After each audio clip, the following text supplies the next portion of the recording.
There are two areas that should kind of characterize our focus: growth in learning, and then beyond that, growth in virtue.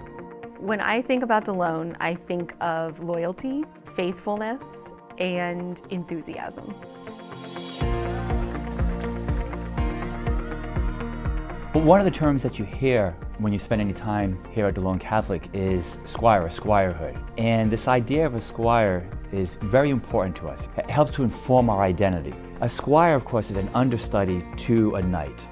And so our students, very much are squires. And they're squires with a view of becoming knights, right? So we're trying to equip our students with a sense of service to others, which is the hallmark of a knight.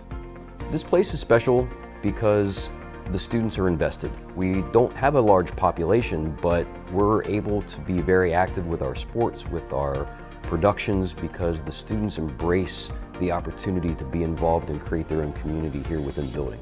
You feel that deep sense of community, you feel that stewardship for each other, for the world around us. You feel that sense of belonging, which I think is really important in today's world, and also instilling in them this sense of responsibility as they go out into the world and become our future leaders. I think it's important to know that sending your students to Delone is not just a choice in education, it's a choice in education, it's a choice in your faith, it's a choice in how you want your student to be nurtured throughout their educational career. It's how you want your student to be prepared.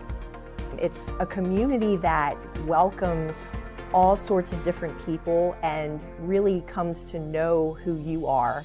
At Delone Catholic, our motto is to be doers of the word. The rest of that scripture passage is, and not hearers only. Something we talk about a lot in the Sacred Studies department is making sure that the students are not just memorizing facts and concepts, but really taking them to heart and thinking about how they can apply these to their life as a young adult Christian, as a young adult Catholic.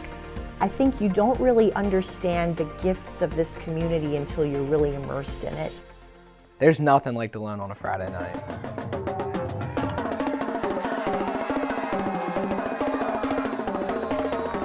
I think that there is a sense of pride and responsibility that when you put on a Delone Catholic sweatshirt, you put on a Delone Catholic uniform, you understand that with that comes a sense of responsibility, a sense of pride.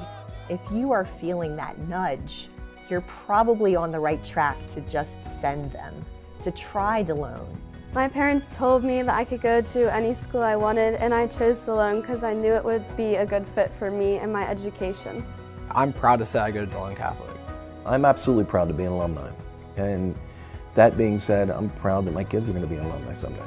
The best way to inform your decision making is to come and see. Visit us.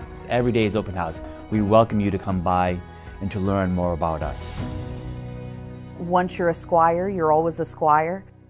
This is Joseph Shirillo, graduating class of 2023 at Delone Catholic High School in McSherrystown, PA. My previous school experiences didn't prepare me to become the person I am today like Delone Catholic has. And when you enroll at Delone Catholic, you will be challenged, but at the same time, the school community nurtures you to create your own path. Delone Catholic welcomed me into their community and helped me become the person I am meant to be. I participated with the drama department, athletics, organized charity events, and serve in many leadership roles. All of these opportunities have prepared me for the next part of my life. Delone Catholic also helped me to grow in my relationship with God, and now I invite you to join this amazing community. To schedule a private tour and learn more about Delone Catholic High School, visit DeloneCatholic.org or call 717-637-5969. Delone Catholic, prepared to lead, prepared to serve, and prepared for life.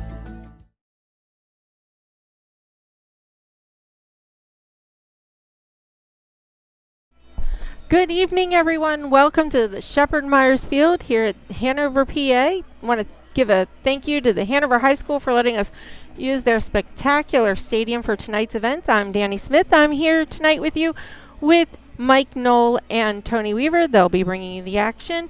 We have our intern Luke, who's going to be on camera. We also have Bill Smith hanging out here helping us with some information. I'm not sure who all you're going to see and hear from tonight, anybody's guess, but we have so much to cover. So let me get that started for you. We have, let me see here. We have coming up is the schedule for this evening. The teams are here, they're arriving, they're taking the field. That's going on now. At 6:35 to 6:50, the teams will clear the field and Delone Catholic cheerleading performance will be going on. We are not going to be able to bring you that in its entirety due to copyright issues, so we will get as much of the action on the screen for you as we can. 6:50, expect the teams to re-enter the field for the pregame announcements. We are not at our home setup, so we're going to have to pick up some things through the commentary mic, so bear with us on that for the national anthem. And you will have the kickoff coming to you at 7 p.m. Halftime, we're going to bring you the visual of the York Catholic Marching Band performance. Again, copyright issues. We want to make sure the game doesn't get taken down. And post-game, we will stick with the presentation of the championship trophy. So let me go over some of the things going on and coming up because I don't know how much time we will have at halftime. But before we get too far into the festivities and the upcoming action, I do want to make sure that we get an opportunity to thank our Squire Guild members. Trummer Family Dentistry, G&S Food, Donald B. Smith Roofing Incorporated, McSherrystown Home Association, Griffith Plumbing Services, the McSherrystown K Council, number 2551, and the Ladies Auxiliary. We have Hanover Auto Team, David Ross Orthodontics, Thrivent, Molly Bruce, Conawago Enterprises, Conawago Contractors, and UPMC. Thank you so much to everyone who has been supporting our Squires through the Squire Guild. If you would like more information, you can contact Mr. Matthew Thomas, the Director of Community Engagement, and you can do that through his email address or phone number that's on the screen, or you can scan the QR code. That'll take you to our website with all the information about how being a Squire Guild member helps support our academic and extracurricular activities here at Delone Catholic. There's many opportunities in addition to the financial support. You can also offer opportunities for internships, come and be a speaker at the school, and of course we always welcome prayer for our student and staffs.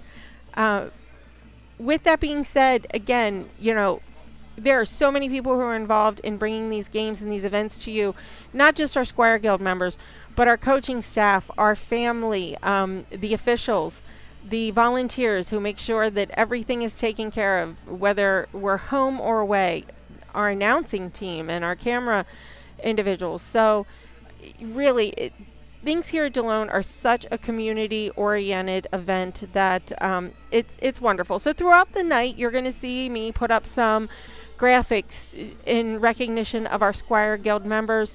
Please make sure if you happen to see them or are aware and you see us or hear us talking about them, please mention to them so that they know that you've seen that here on this, and thank them for all they do for the Squire Nation.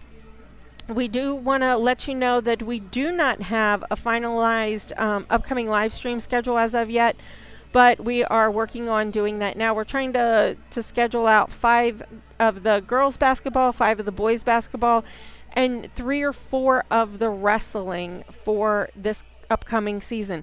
Once we have a better idea on when those will be, we will certainly put that up for you on social media.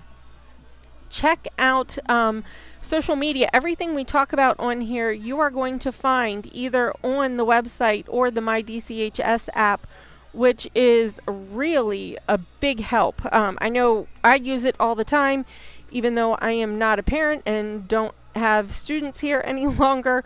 I still use it on a regular basis to figure out scheduling and figure out what's going on with the school. That has all our upcoming events, not just for Delone, but for our partner schools. So you want to check out the MyDCHS app or the website for more detailed information about anything we talk to you about. I do want to talk about a little bit of the fall season, postseason information. Luke was kind enough to put that together for me. I'm not going to go into everything because I want to get things over to the guys, but since we're here tonight we're here to celebrate the boys' efforts this year and making it to the District 3 1A championship. The Y AIAA coaches have chosen their 2024 All-Star teams, which feature several Squires. The first team, Braden Smith, Chris Cole, J.D. Sigg, Caden Hicks, Logan Ford, Nolan Cruz. Second team, Zach Staub, Levi Hohenstein, Logan Ford, Caden Hicks, Ryan Samulian, Braden Clayball, Chris Cole, and honorable mention, Levi Hohenstein and Levi Davenport.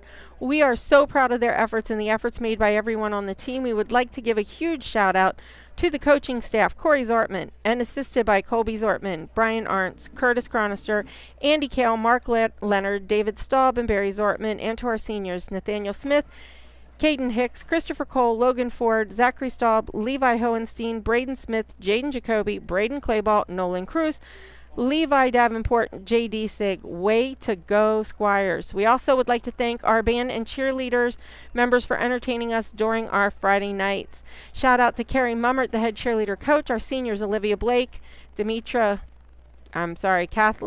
and Miss Adelith Santiago. I am so sorry if I messed up your name. And shout out to Joe Mummer, the head coach of the marching band, and to our senior William Frizzle. Way to go, Squires and Squirettes. So if the guys are ready, I'm going to hand things over to them. Give me just one moment while I switch on Mike's mic, but I'm going to give you Tony a while. Good evening, everyone, and welcome to Shepherd and Myers, as Danny said.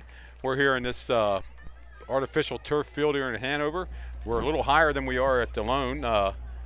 We're here for tonight's game, the Class A Championship District 3 Championship game between your Squires and York Catholic. This is a repeat of a game 2 weeks ago. Delone won 37-14 at Delone.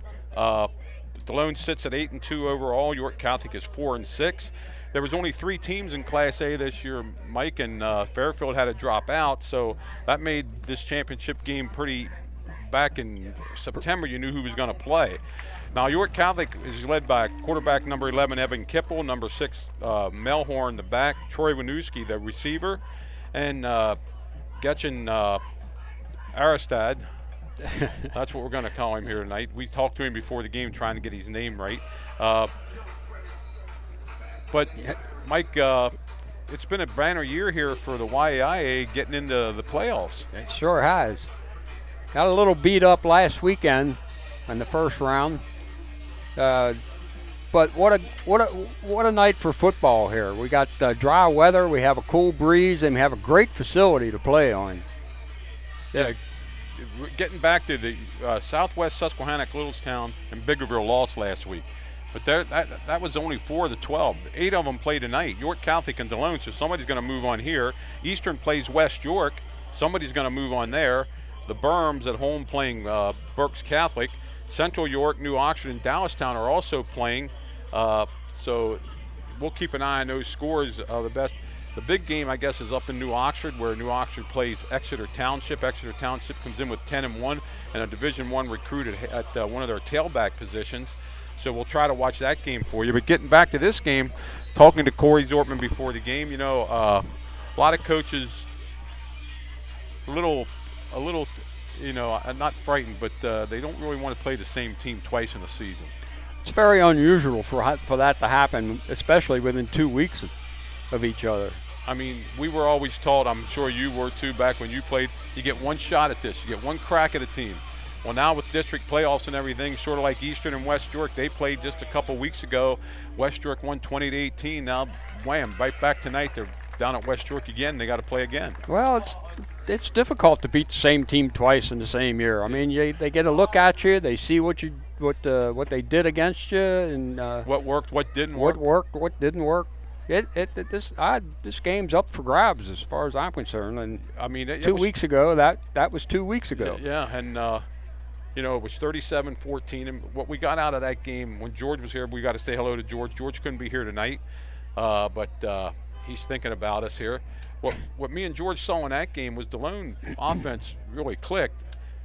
York Catholic missed a couple chances to make that game a close game, and Kipple had some time to throw the ball around a little bit, and he missed a couple long bombs that would have made this game a little bit different if they would have been completed. So, like Mike said, this game could go either way tonight, and the winner of this game plays next week, and they play the winner of tonight's game between Morrisville, a District 1 team, which is a suburb of Philadelphia, and Belmont Charter, a District 12 team, which is a Philadelphia City team.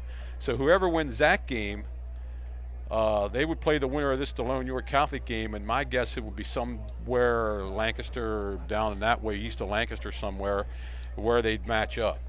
Now, at this time, I don't believe DCBN is going to be able to broadcast that game next week, but hopefully we can pick up the Squires if they keep going, or if they win tonight, somebody will live stream that game next week. So, like I said, let's get back to what's been working for Delone this year. Well, for Delone this year, Nate Staub, the quarterback, Zach Staub, the quarterback, is completing a lot of passes. Chris Cole and Logan Ford has come into their own as receivers. Braden Smith has been rolling the backfield with his running. And against York Catholic, Hohenstein, number 15, had a good game, didn't he? Had a great game. Yeah. More than 100 yards in the ground, ran really tough. Levi had just a sensational game, not a bad game on defense either. And Delone's defense did come up with a couple turnovers and stop York Catholic when they had to. York Catholic's only score in the first half is when they picked up a fumble and ran it in. So we'll have to see what happens tonight. Of course, we talked to the York Catholic coach and we talked to Corey before the game, and they're both ready to go here. And there might be a wrinkle or two that comes into the game that the other team didn't see. But like you said, I think York Catholic's going to have to figure out how to stop Delone's pass rush from J.D. Zig and number 56. Levi, yes, Levi Davenport. Yeah, and Schmelian is the leading tackler, number 17. They've been getting great defensive play. Coach Staub calls the defense. One thing we have to mention, and Nolan Cruz in that game for Delone Catholic, number 42, the Delone Catholic kicker, had 13 points as a kicker. He kicked 3 field goals, which is a school record for field goals in a game. He also broke the field goal record in a season with 7.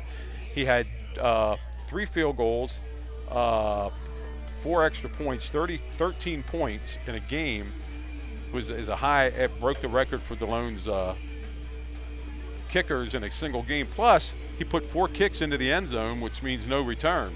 So he had a great game. So he's capable from the 30. Well, they're going to let him go. If they get the ball to 25, they're going to let him try a field goal. 42 yards to 47 yards. They think he has the leg to make that. Of course, anything inside that, they're going to try too. But the thing about a field goal in high school football is if you make it, of course, it's good. If you miss it and nobody returns it, once it gets into the end zone, of course, it's dead. You can't return it from the end zone. But a missed field goal only comes out to the 20, so you're not really giving up that much yards. It's not like pro football where it comes back to the line of scrimmage. Now, one thing I did notice is that there's a little bit of a breeze going from left to right here at the Shepherd and Myers. So the kicking might be influenced by that a little bit. Yeah. Now, we did have the toss of the coin down there in front of us, and York Catholic won the toss, but for the life of me, I don't know if they took the ball or not. Yeah, I couldn't tell either. We really couldn't tell. But I think they'll reenact that at the 50-yard line. Then we'll know more. We got 16 minutes here before we go to the game. Another thing we ought to mention is Coach Corey Zortman last week won his 70th game here at Delone Catholic. He passed Steve Wiles a couple weeks ago. Steve Wiles was 68-27 here with a 71% winning percentage. Corey sits right now at 70-34, which is 67%. Next on the list is Coach John Gasly, the legendary John Gasly. He was 76-51-4 for a 60% winning percentage. And Corey needs, if he wins tonight, he would need 5 more to tie. Of course, if we lose tonight, he needs 6 more to tie. Way in front of everybody else, though, is Coach Frew, who was here for, 35 years. 219, 101, and 3 for a 68% winnings percentage. The only other coach listed that got anywhere close to the 4 top is Coach Alex Bell back here in the 40s and early 50s. He went 39, 8, and 4 for an 804 winning percentage. Well, while we're talking about Coach Zortman, I looked up his District 3 history, and while it's very successful getting there to the districts, He still hasn't quite grasped the brass ring yet. And his first visit was in 2018 when we were Class AA.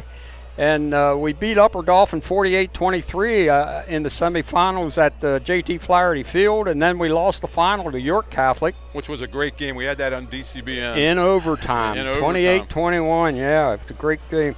2019, we were still in Class AA. Beat Still High in Stilton 39-27 in semis, and then lost to Upper Dauphin in Elizabethville 36-28. That was a great game, too. Yep. In 2020, we dropped down to Class A, lost the final to Steel High, at Steel High, 42-20. And in 2022, we lost in the semifinals to Trinity, and where Trinity went on to win that district that year. And last year, of course, in Class AA, we lost to Trinity in the semifinals 28-3 when Camp Hill went on to win. So he has a great history, but still hasn't gotten over the hump yet. He wants to make that tonight. And by the way, the last district title for Delone was 2012. Right. And before that, it was 2007, and I was on that staff. Would that have been Wiles? That was Coach Wiles, yeah. Yes, yeah. Coach Wiles had two, 07 and 12. Yeah. I was on his staff in 07, and we beat Trinity at Hershey Park. So thanks for that. I mean, Delone, in their history, somebody brought up how many wins does Delone have, and I went to our resident historian, Eric Lawrence, who gets all this information for me, and he tells me, now from 1930, 31, 32, and 33, it's a little sketchy, he said, but the best he can figure, Delone right now sits at 602 wins, 359 losses, and 27 ties, which works out to a 62% winning percentage. That's pretty good. That's like, what, 93 years of football? 93, 94 years of football. And the thing about it is, he's positive it's at least 602. It might be more. He don't think it could be less. But he went back and he did this all on his own, the history, the records of Delone football, and a lot of thanks to him. Now for doing covers all that. Central Catholic and Delone Catholic, right? Right. The Central Catholic that used to sit on North Street where Annunciation School sits now. That burnt down in 39, and then Delone Catholic was built after that. But York Catholic has just taken the field here, and we're looking for the Squires here any minute. And then we'll, as Danny said, we don't have the facility mic down there in the field as we do at JT Flaherty Field, so we'll hang our mics out the window and see if we can pick up the national anthem and whatever happens out there. But Mike, this game, like I said, this is not going to be the 37-14. I'll be surprised if York Catholic don't put up a better offensive show tonight. I'm sure they got some wrinkles in their game plan tonight. Like I said, Kipple, the quarterback, had a couple times last 2 weeks ago. I keep saying last week, it was 2 weeks ago, that he had some guys open. They had a lot of screens, a lot of trip sets, a lot of slip screens and stuff like that they were completing. But once they got behind the 8 ball and got down 28-7, they had to change a little bit what they do. And plus, Delone was just lining up and teeing off. Right, and Delone took the run away. York Catholic didn't have anything on the ground. And then their last drive, when it was 37-7, they did put a drive together at the last drive of the game to make it 37-14. And actually, Delone, in a show of good sportsmanship by Corey Zortman, they drove the ball to the 2-yard line and then just took a knee, and the clock ran out. Yeah, nobody likes to have it rubbed in, do they? So, well, knowing that this game was coming up, you certainly wouldn't want to. You don't want to have any billboard information or material on the bulletin board. And Corey nailed down, and that's the kind of guy he is. He's a good sportsman. So we're getting ready to start here. Everybody, if you have my text or Mike's number, you can text us and let us know. I'm sure Marty Klunk's listening down there in Virginia. My sister Anna's listening. The guys down in Bill Staub, Brian Klonk, my classmates. Saw a couple of them here. Actually, there's not a bad crowd here for York Catholic. I brought a nice crowd over there. They almost filled up the visitors' bleachers, and I would say from the 30 to 30 here in front of us, it's pretty crowded too. if you're familiar with Shepherd and Marist, I really can't tell you it's the Moose side or the school side here because we're not at home. But the scoreboard sits to your right. Yeah, I guess that's John Street that runs through there. That's Word Avenue. Word Avenue, okay. Yeah. They're going to go over now that District 3 championships are sponsored by Peyton Weller Foundation and other people put on to pay for this event. We're 9 minutes away from the kickoff here. And here come the Squires out on the field now.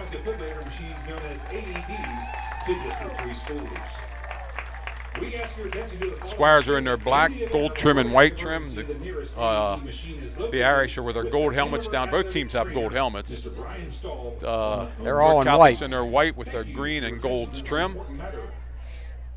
I think we can see the numbers. I was going to say, the numbers look pretty good tonight, they don't look they? pretty good, but they were up at Delone the other week, so they're wearing the same uniforms. Like I said, the winner goes on to the state championships and plays either Morrisville or Belmont Charter next week. And that time will be announced probably Sunday or Monday. And any tickets, if you're going to that game, people, you got to get your tickets online. Everything from the districts and states now online. No paper tickets. No paper, no cash. I guess that was the same for tonight too. Yeah, you had to get your. Well, it was same for volleyball too in districts and stuff. The districts went paperless for their tickets. So we ought to get the toss of the coin here shortly. We'll try to keep up on some of the other scores, although, like we said, we're not at home here. We're at a different venue. So I think we're going to have to rely on our phones here. Yeah, it might be a little different here to try to get what's or if going anybody on. listening has a they score, can always you can text me. Text Tony. We'll get them in, and some actually have Danny's text too. They can text her, and she'll get us to us.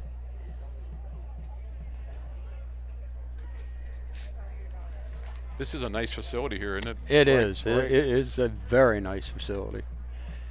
Turf field. Very easy. Well lit. Very easy. Oodles and oodles of parking, and it's filling up, isn't it? I mean, yeah, there's that's a nice 3 or 4 lines of cars over there in the parking field. Street out front here is probably parked. Oh yeah, you can see down. Is that? Would you say Ward Avenue? That's full. Yep. Welcome the people watching at the KSC, the Moose, and the Home Association of McSherrystown. Oh, downstairs in the concessions also. They're tuning us in downstairs. Luke just tuned me in on that they're. Can we put an order in? Yeah. They decided to watch the game back there because their concessions here, if you're familiar with Shepherd and Marist, they built this up a lot, and they can't see the field from back there. I'd like to say hello to Coach Brian Arntz tonight. He couldn't be with the Squires tonight. We know you're watching at home, Coach. Hope you're back for next week's game. They miss you, and they told me to say hi to you.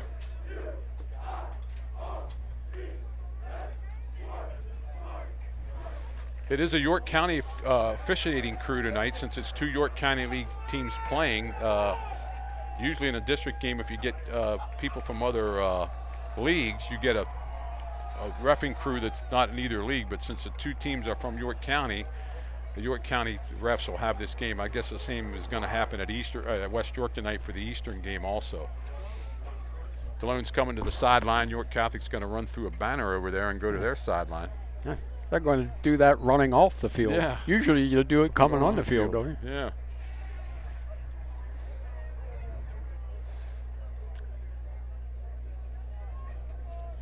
Coach Corey Zortman, Coach Brad Haig.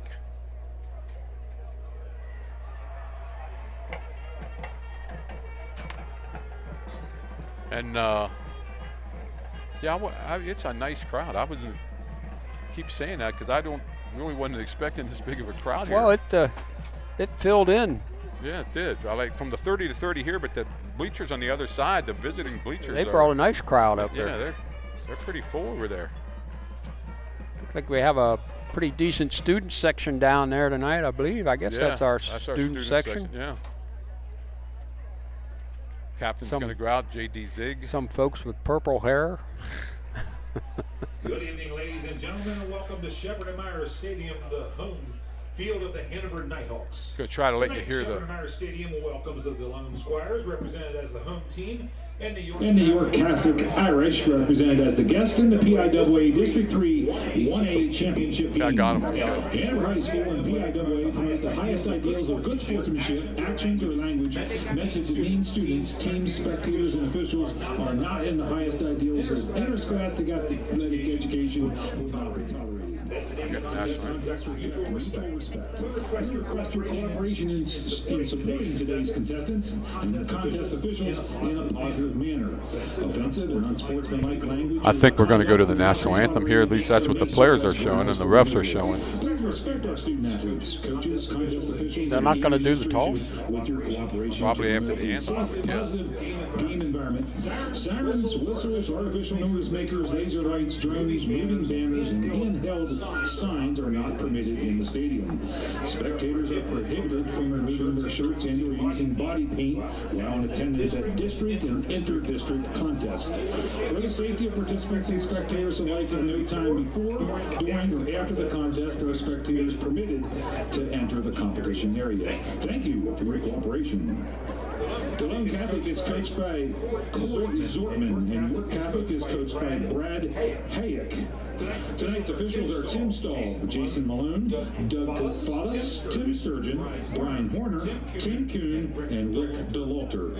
And now, would you please rise and gentlemen, Now we're going to have the national anthem. Singing the national anthem performed by the Hanover High School Madrigals.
And we're back here at Shepherd and Myers, and now the captains for Delone, J.D. Zig, Zach Staub, Logan Ford, and Braden Smith. Number 22, Braden Smith. Number 26, Braden Clayball. For York Catholic, number 11. Number 9, Logan Ford. Evan Kipple. That's Kipple. Number 9 is Wozniewski. Wozniewski. 53. I don't have. Captains for York Catholic. 53 is Everett King. Everett King, right, yeah. Jackson Yingling. Number 9, and Wozniewski. Number 10. Number 10 is Jake Lawrence. And number 11, Jack Lawrence. So I think we know York Catholic won the toss. We're just going to have to wait and see what happens.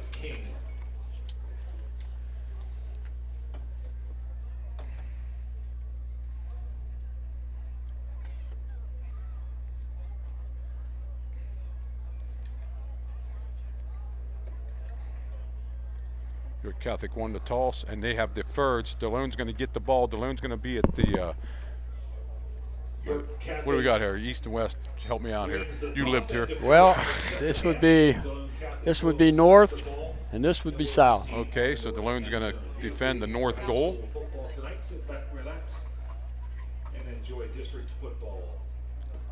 South would be Ward Avenue. Number 34 for York Catholic will do the kicking, and that's Christian Ludwig. He'll kick it from the middle of the field. 5'7" senior. Back deep is Braden Smith, and number 9, Luke Ford. Logan Ford.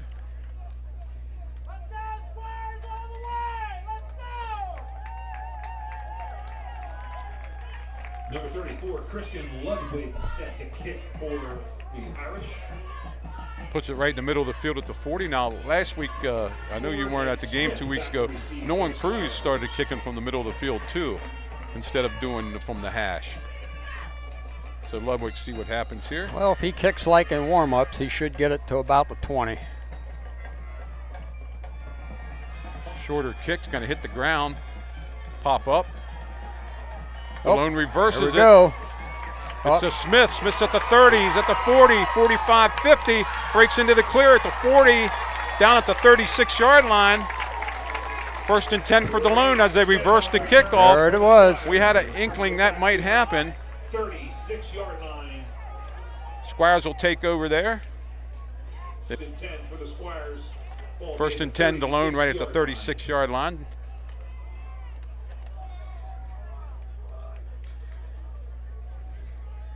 Ford and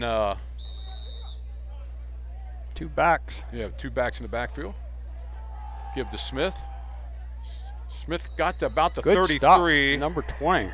Number 20 for York Catholic on the tackle. Smith on the power play Camden off the right Fitz. side. Good for a couple, make it 4. Bring up 2nd and 6. 2nd down.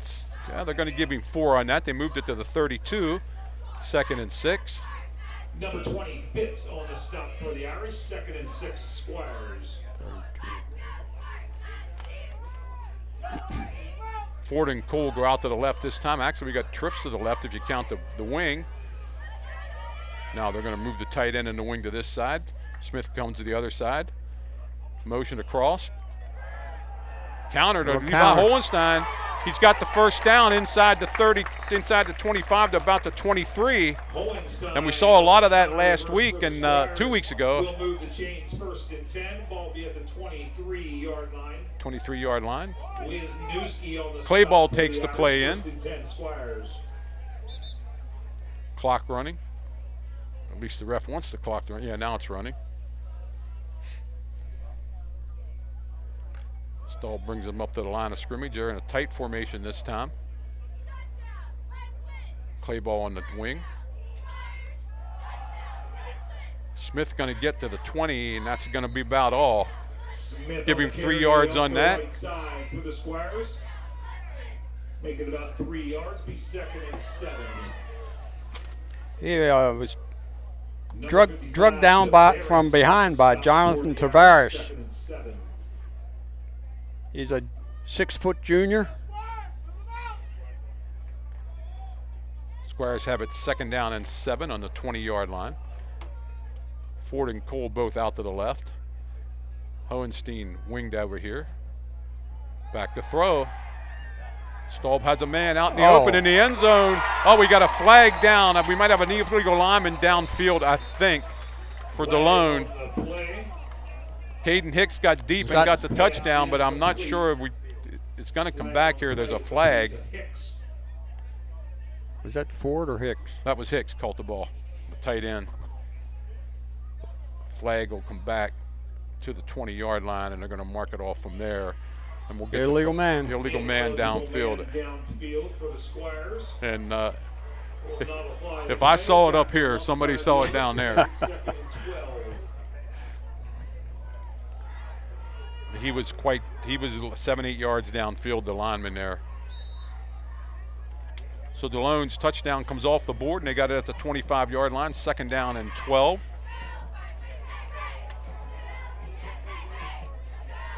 Bunch set over to the left side. Give to Smith. A quick pass to Clayball. Clayball has a little bit of room and gets down to the 21-yard line, almost to the 20. He's going to bring up a 3rd and about 8. 7 or 8. 6 yards, make it 5 on the play. Hohenstein comes into the game now. On the stop for the Irish. 3rd and about 8. They're going to call it 3rd and 8. They're well within Cruz range now if they don't make this. Squires put Ford and Cole to the left.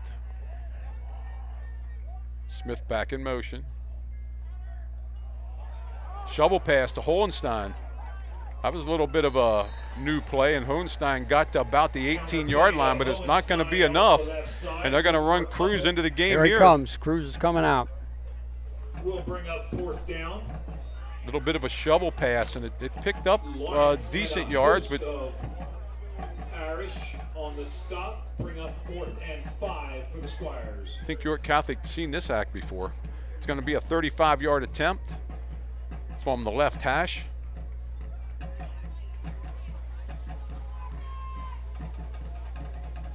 Cruz lining up. Snaps down. Kicks up. It's long enough, it looks like it. Nope. No, out to the left side and missed left. So York Catholic will take over here with 8:23 left in the first quarter. Delone's drive stalls. That was a nice kick from the 5'10" senior, though. Just missed to the left side. He had plenty of leg. Yep. But there you go again, and George, as George would say if he'd be here, penalty put him behind the chains. Yep. Had a touchdown wiped off the board for a man downfield, so let's see what York Catholic can do now and see who their starting back is. Looks like Getchin's in there. 36. Yeah, the coach told me just to call him Getchin, so that's what I'm going to do.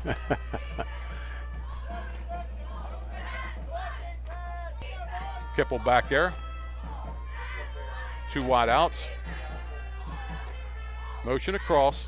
Wibinewski. He takes it back out. Give to Getchin.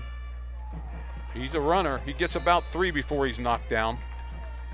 Maybe 4. Couldn't quite see the number.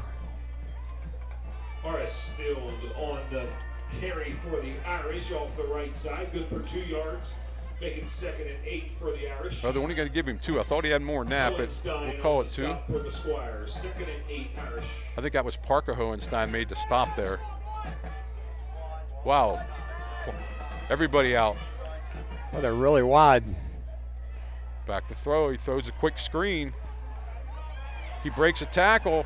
Gets out to about the 26-yard line. I can't get the number of the guy that caught that. 14. Pass is complete to Staub off the right Yeah, side. that's Staub. Number 14 caught that. It's going to bring up a 3rd down and 3. 5, make it 3rd and 4. 3rd and 4. Clayball on the stop. And they put all 4 receivers out there. All their backs were out there. York Catholic going to run 3 guys in here. That might be too many guys in the huddle now. No, I saw one go off. We got a wide out. They got now they're going to shift their tight ends just like Delone did. Quarterback Kipple's going to try to run it. He's got the 1st down, a little bit more room up to about the 38-yard line, though he's drugged down up there. 1st and 10 for York Catholic, and Kipple is the leading rusher for York Catholic this year, so that's not unusual that he's going to do that. Brought down by Braden Smith. 38-yard line. 1st and 10 at the 38. Ryan Smorion got over there to knock him out of bounds.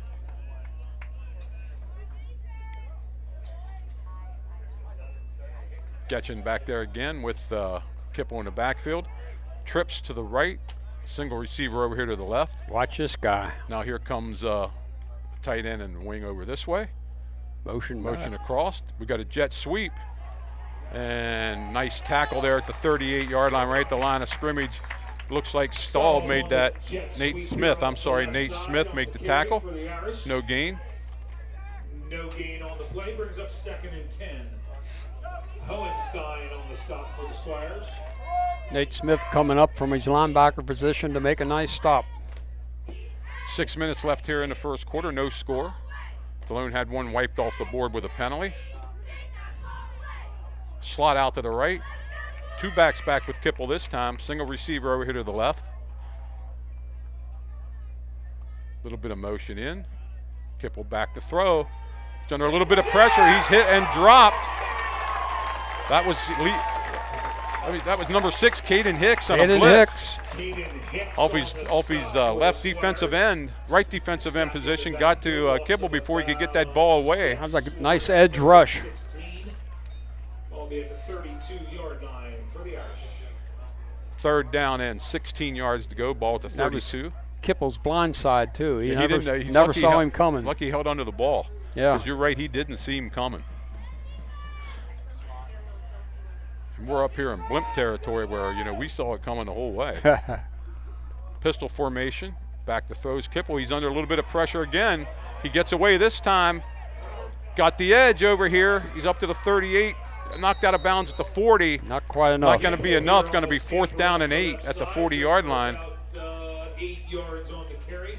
We'll bring up 4th and 7. Nate Smith pushes him out of bounds for the Squires. 4th and 7, Irish. Punter number 12, Callahan Murphy for York Catholic, and Smith back for Delone Catholic. Murphy set the punt for the Irish, and play ball set back for the Squires. Not a bad punter. I was watching him. He probably Yeah, get about 40 yards. He had a nice punt last week, 2 weeks ago. I keep saying last week. This is an Nice end-over-end punt. Gonna watch yourself so it don't hit you. Oh! And it's gonna die right about the 27-yard line, where Delone's gonna have their second possession with 4:44 left here in the first quarter. 32-yard punt down by Wisniewski for the Irish. Brings up 1st and 10 for the Squires. Ball will be rested at Looked like a good getaway play. 27-yard line, 1st and 10. You want to get out of the way of those end-over-end punts. Yeah, you don't know where it's going to go when it hits. Stahl brings them into the huddle.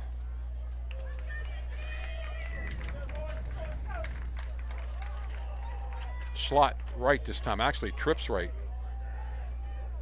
Single receiver to the left. Give to Smith. He finds a little bit of room.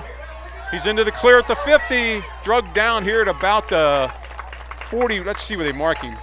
They're going to let him go the whole way to the 41-yard line. It's a good thing Michael Stahl got a hold of him because he was off to the races. Nice run by Smith.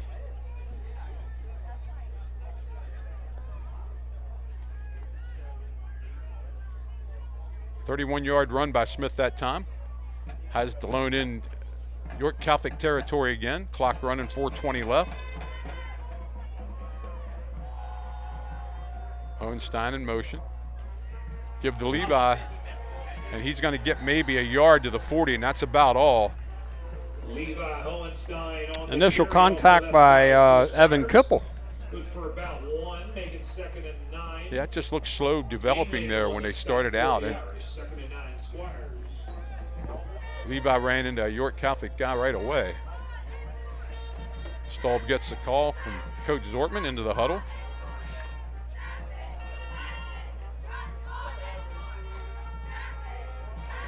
Ball resting right at the 40-yard line. Slot over to the left side, tight wing this way. Motion. Back to throw, Staub gets it out, but they're ready for it. Ford, oh, he makes a nice move and gets away. How'd he got away, I don't know. And he got to the 35, and he made a couple yards out of nothing, absolutely nothing.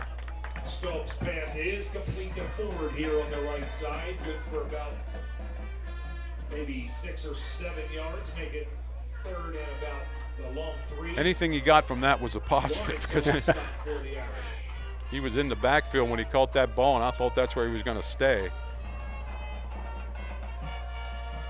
Ford over this way. Here comes the tight end. A lot of shifting. Now we got the bunch set. Give to Smith. He finds his hole, 30, 20, stays in bounds. Let's see where the refs mark him. They're going to mark him out of bounds at the 15. Good blocking up front, and Smith takes it 15 more yards for the first down. Well, they loaded up this right side, and then everybody just blocked down, opened up the edge. Wisniewski and Savarese pushes him out of bounds for the Irish. Staub has the call. Let's see if Delone can take advantage of this time. Hopefully we're getting out in the air all right and everybody can hear us. Give to Levi Hohenstein. He's going to try to get the edge. Get to the corner. And he's down to the 10, inside the 10 to about the 8. That was a great run by Levi, too. He made something out of nothing there. York Catholic really read that well, but they just couldn't get the edge. Well, we ran to the wide side, and he managed to get Get enough of the corner to get around it. Yeah, give him 7 on that. Make it 2nd down and 3. Ball sitting at the 8-yard line. 2 minutes left here in the first quarter. Squires threatening again. They had a missed field goal after a touchdown was taken off the board by a penalty. First time they had the ball. Give to Smith up the middle. He breaks it into the 5, maybe to the 6. Let's see, they're going to be a little bit of maybe a yard short. Smith on the carry off the left side for the Squires. 3rd down and maybe. For about 2. Let's call it 3rd and 1. 3rd and 1. Bradley on the stop for the Irish. 3rd and 1 Squires. Levi taking the play in. Play ball coming out.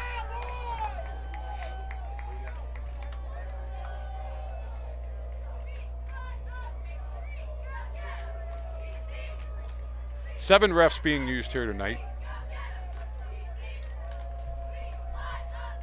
Delone makes a heavy set to the right again. Give to Smith. He's got the 1st down, I believe, where the ref's going to mark it. He's down to the 4-yard line. He's waving them up. 1st and goal. 1st and goal with 55 seconds left here in the first quarter. He didn't get it by much, but he got it, so the chains get set down. The ball yard marker is the only thing over there. Ball on the 4-yard line. Clock running now. Jack Lawrence, number 10, on the stop for the Irish. Lawrence made the stop for York Catholic. Staub getting the play from play ball.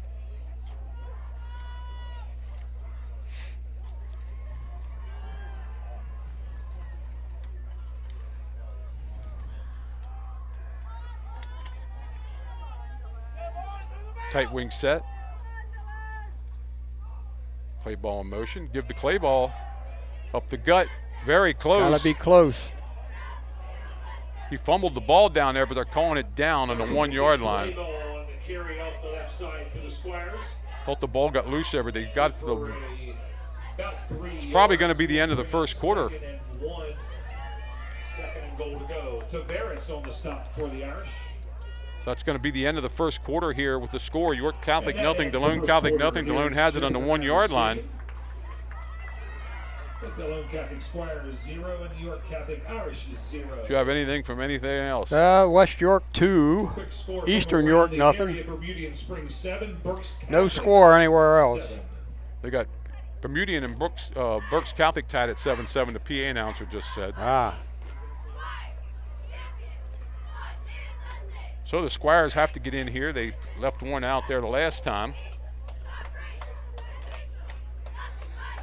Hopefully we're getting out to everybody and the picture and sound is okay. Well, so far Delone has moved the ball pretty regular. Yeah. And a good mixture of pass and run. The penalty got him. Penalty killed him. 2nd and long, and then the field goal had a lot of leg, but just a little bit to the left of the goalpost there. And I'm not sure you can get any. Well, it's right. It's inside the 1. 2nd goal inside the 1.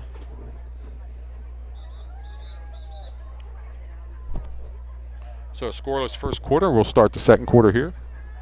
York Catholic will get the ball to start the third quarter, I guess. They kicked off, and Delone had reverse and had good field position, but couldn't take advantage of it. Staub gives it to Smith. I'm not sure. I'm not sure he got in or not. They said no.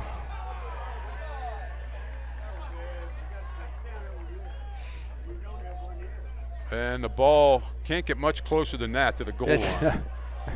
You get your credit card out, the one ref on this side said touchdown, but he didn't have the call because the ball was on the other side. So, see, and I don't like the shotgun here, but I guess they're going to use it anyway. Well, we got that same set. Yeah. Give to Smith. Ooh. There. No. Ref's going to say he's not in. But he's Smith on the carry again for the Squires. Off the right side, falls a little short, brings up 4th and inches. Well, he got hit early. I thought maybe he might have had it on his body extension, but they said not. Staub taking the play in. A little drama here early, Tony. Yeah. Again, shotgun formation. They spread it out a little bit. And they move the motion into that same set. Oh, they really loaded up now. Smith this time. We don't have I don't see any signs yet. No sign yet. They're going to say York Catholic stopped them at the goal line. They held. And I don't see how, but that's what they called. Irish inside the 1.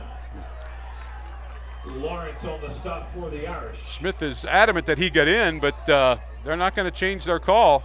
And we don't have instant replay. The ball, boy, if that ain't over that line, it's right on it. It's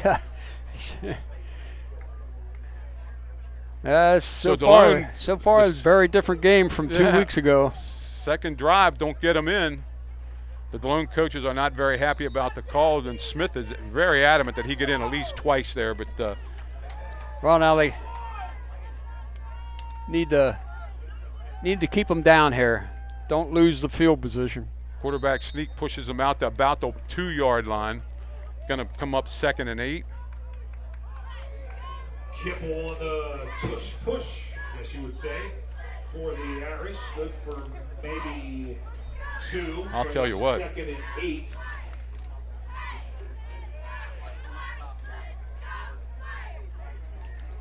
I just kind of think about they went to the well once too often with that same formation. I don't like the shotgun down there. And the shotgun was. But you know what? Smith, every time he get up, he was in the end zone. That's all I know from what we see here. Back to throw. A fade deep. No good. Incomplete. Ball was. Good coverage out there by. Intended for Wisniewski. Yeah. I think that was Logan Ford over there. It was either Ford or Cole on the. Well, that's risky throwing from your own end zone because a holding penalties in the end zone's a safety. It'd be a safety. And there ain't no place he can throw it other than the end zone. As close as they are. The ball's at about the 1.5. 3rd down and 8. So they got to get to the 11. They got to get right over the 10-yard line. Yeah, I mean. They're going to hand off. And he's going to get close. He got to about the 8. And that was number 8. Brought down by Braden Smith. That was Jackson Yingling. Or is that Clayball? No, that's Clayball 26. So they're going to have to boot it away. Now hopefully Delone don't jump off sides and give him a. Clayball set back to return. This could be a little risky too. Yeah, Clayball back here at the 40-yard line waiting for the punt. Not Clayball, that's Smith. So Delone twice knocked on the door and didn't get in. Nice. Smith catches it at the 40, has a lane. He's inside the 30, down to the 24. So again, Delone's knocking on the door.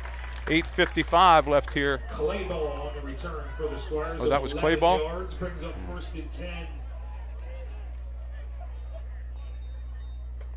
At the 23-yard line. Ball will be at the 23-yard line. Wisniewski and King on the stop for the Irish. 1st and 10 Squires.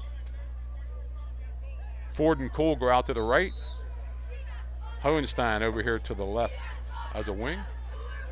Staub rolls out, looks down the field, throws it out. It's caught, and out of bounds right away is Logan Ford. I think got that one. Staub's pass intended for Ford falls incomplete. Oh, they're calling it. I'm sorry, they're calling it incomplete. I thought he had it. So did I. He might have been out of bounds.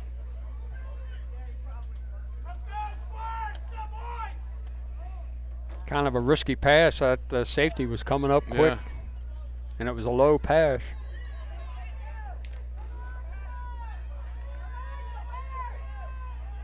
Squires use a trip set to the right. Give to Smith. Smith finds a little bit of running room down to about the 20, and it's going to bring up a 3rd and 7. Up the middle for the Squires. Camden Fitzy on the stop for York Catholic. This is quite a different game from 2 weeks ago. We're on 8:25, no score. Delone twice in the red zone, came away with nothing. 3 times. Yeah, Stahl brings them Had up the here. one called back.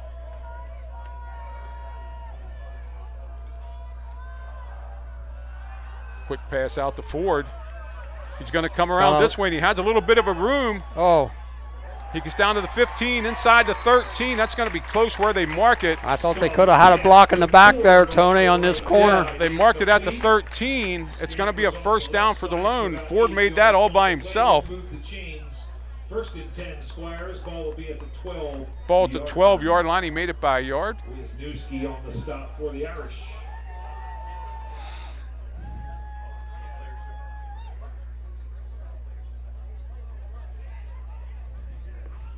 $7:45 left here before halftime. Halftime, we'll turn it back to Danny Smith. Give you all what's going on here at Delone. Staub has it. Inside handoff. That's Clay ball. Sputters down to about the 5. Nice run by Clay ball that time from the 12 to the 5. Pick up a 7. Again, Delone's 2nd and 3 at the 5-yard line. Refs called timeout as we got Jonathan Travares was hanging on for dear life, trying to bring him down. J.D. Zig shaking up out there for the Squires.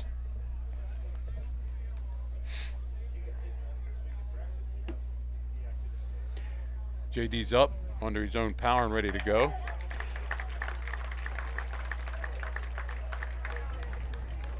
Big hand for J.D. Zig on the injury. So the ball's sitting right outside the 5-yard line. 2nd and about 3 for the Squires. Seems like we've been there all evening. Yeah.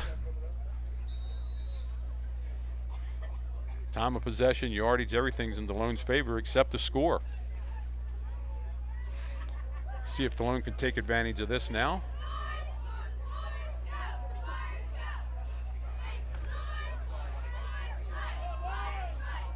Really spreading them. Yeah, Ford and Cole out there to the really right side. Spreading them out now.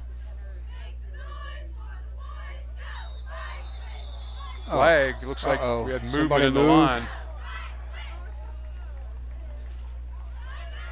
Against Delone again. 5-yard penalty, another penalty. Yep. Moves them back just outside the 10 where it's going to be. Assessed against the Squires. Back them up 5 yards. We'll make it 2nd and at long. You want to stop yourself, that's a good way to do it. Yep. It's the 2nd time a penalty puts them behind the chains. 2nd and 8. Staub has the play. Looks like they didn't change too much there. Yeah, it's the same place as Zig got to leave. He can't come in because that play don't count, so he has to sit out a play. Oh, I see. Yeah. Squires have the ball just outside the 10-yard line. They got to get to the 2-yard line for a first down. Owens down again. Smith runs inside the 5. See where they mark him. They're going to mark him about the 4-yard line. Going to bring up a 3rd down and 2. Looking to run off the left side for the Squires. Pushed out of bounds by Jack Lawrence for York Catholic.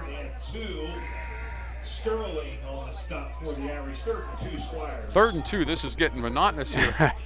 They've been knocking on the door. It's only 6:15 left before half in this quick-moving first half, and there's no score. Ball on the 4? Yeah, right. Nose of the ball's right in the 4. Staub gives the ball to Hohenstein. He's inside the 2. Levi Hohenstein. I think he has the first down. Let's see where they mark him. For the Squires off the left side, good for a couple. If he made it to the 2, he has a first down. And I don't know if they're going to mark. No, they didn't mark it. 2.5. Delone is not getting the benefit of any marks. I'm telling you that. 4th down. Lawrence on the stop for the Irish. 4th and inches for the Squires. The Squire fans are not happy with the marks they're getting here. Well, let's see if he goes under center.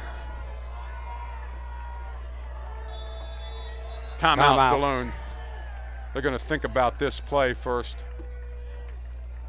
Timeout Squires, 5:49 remaining in the second quarter. River Rock Academy, a premier provider of alternative education in South Central Pennsylvania, proudly supports PIAA District 3 in their mutual mission to improve the well-being of its students. Exeter New Oxford, nothing in the second. 7-7. Berks Catholic. Berks and Bermudian 7-7. So let's see what happens here. 5:49 left. Let's see what Coach Staub comes up with on this play.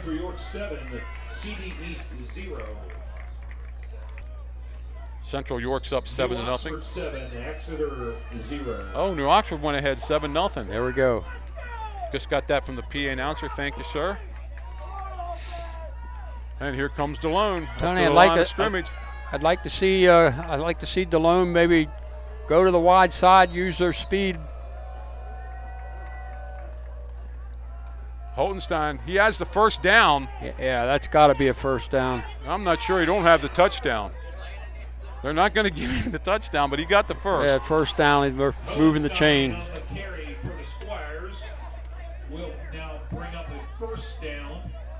Been here before, though, Tony. That ball is inside the 1 yard line. Look, we got a close up on that at the 1 yard line. We got Luke on the camera tonight. Let's see what they run here. Like I said, they've been there all night long. Smith over to this side. Staub going to take it in himself. There we go. I'm not sure he made it in. He stopped a yard short. Second down and goal. I thought for sure that would work. Loss of a little will bring up 2nd and 1. Kipple on the stop for the Irish. 2nd and 1 Squires. 0-0. The winner of this game plays next week against the winner of Belmont Charter and Morrisville in the PIA State Championships.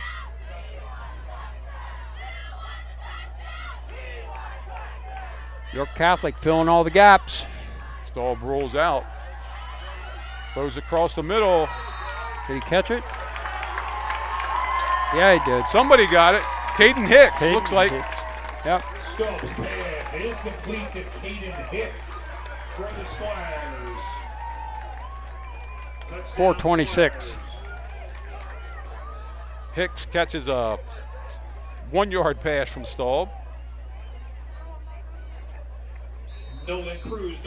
Cruz will try to keep us on the 7s here. It's 6-0. Boy, that was a long time coming. 4:26 left before half. York Catholic gets the kickoff and then gets a second half kickoff too. Snaps down, kick is up. It looks good, and it is. Well, I got to tell you, Tony, based on the game 2 weeks ago, you had to wonder whether York Catholic could stop our offense, and boy, they've been. Well, when they needed to, they have. I mean, Delone has a lot of big gainers, but that last yards. They were bending, but other than this last play, they didn't break. Pardon me, that was Chris Cole on the touchdown for the Squires. Oh, I'm sorry, Chris Cole. Chris Cole caught that touchdown pass. I had Hicks also. I have a hard time telling an 8 and a 9. And a 6. And a 6. So Cole catches that touchdown pass. To receive Cruz's kick, number 14, Staub, and number 9, Wisniewski. Wisniewski back deep, and Michael Staub back there. Well, now we'll see if Cruz can put it in the end zone here. Well, the flags have gone limp now. They have. Was it Hicks? They gave it to Cole. Okay. We got Hicks for the touchdown again. Sorry. We're going to give it back to Hicks. That's where it'll stay. Well, I thought it was number 6. It's in stone now, folks. Cruz, he hits it. That's not going to make the end zone. It's no, but that's a nice high kick. About the 5. Wisniewski brings it up. Get good coverage on that. There we go. And dropped it about the 15-yard line. And let's see who made that initial hit. Wisniewski on the return of about that was Hicks. 12 Caden yards. Hicks. Make it 7 yards on the return. Ball at the 15-yard line. 1st and 10 for York Catholic. 4:18 left. Delone finally up 7-0. Number 6, Caden Hicks on the stop for the Squires. Brings up 1st and 10. For the Irish, ball will be at the 16-yard line.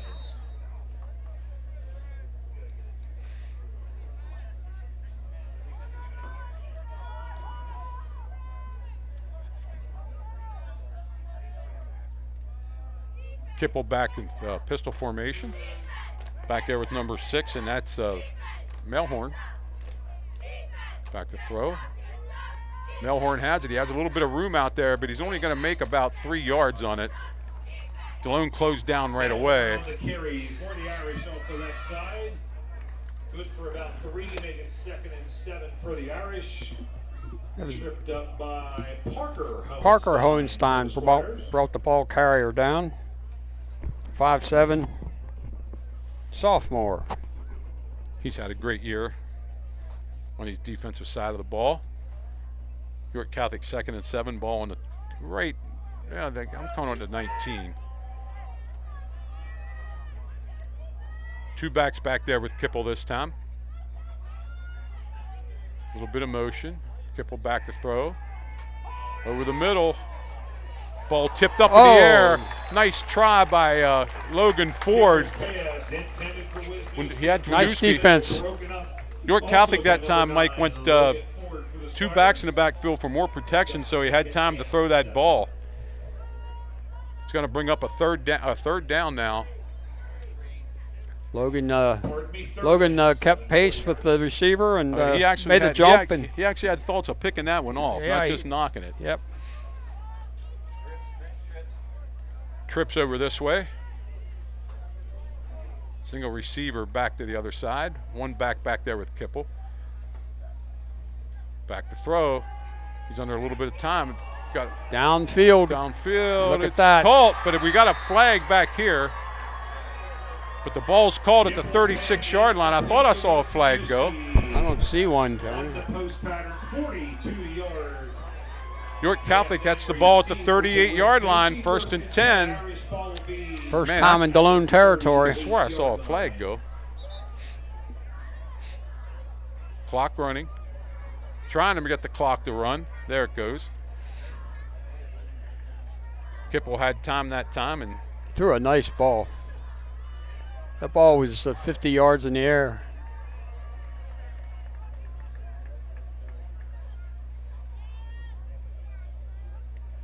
Melhorn back there. Kipple's going to run it. Quarterback draw. He's still on his feet, and he almost got the 1st down. I believe he does. If he doesn't, it's right there close. Good for about 9 yards on the play. We'll bring up 2nd and 1. Not quite. Play ball is a little shaken up out there. Smith on the tackle for the Squires. We have an injured player at the moment. Call it 2nd and 1. 2:44 left here before halftime. Delone Catholic 7, York Catholic nothing, but York Catholic's driving.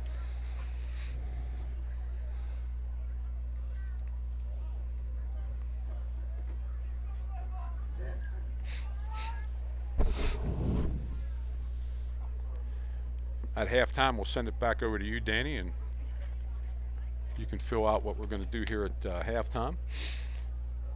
We'll be back to set up the second half.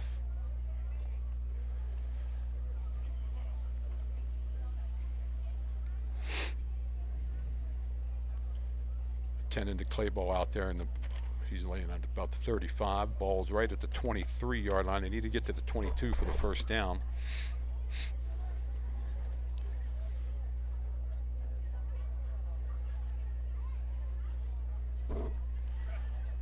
People from Florida listening now. My sister down there. Just got a text from my daughter at the New Oxford game. 7-0 New Oxford. 10:35 left in the 2nd quarter. Up there. 740 Express coming through town. Yeah, we got the train and the 26 break play ball there after the injury. We'll bring up 2nd and 1 for the Irish. Ball at the 29-yard line. Play ball favoring his shoulder a little bit.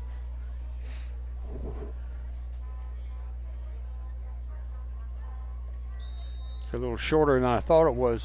2nd and 1. Yep, ball on the 29-yard line.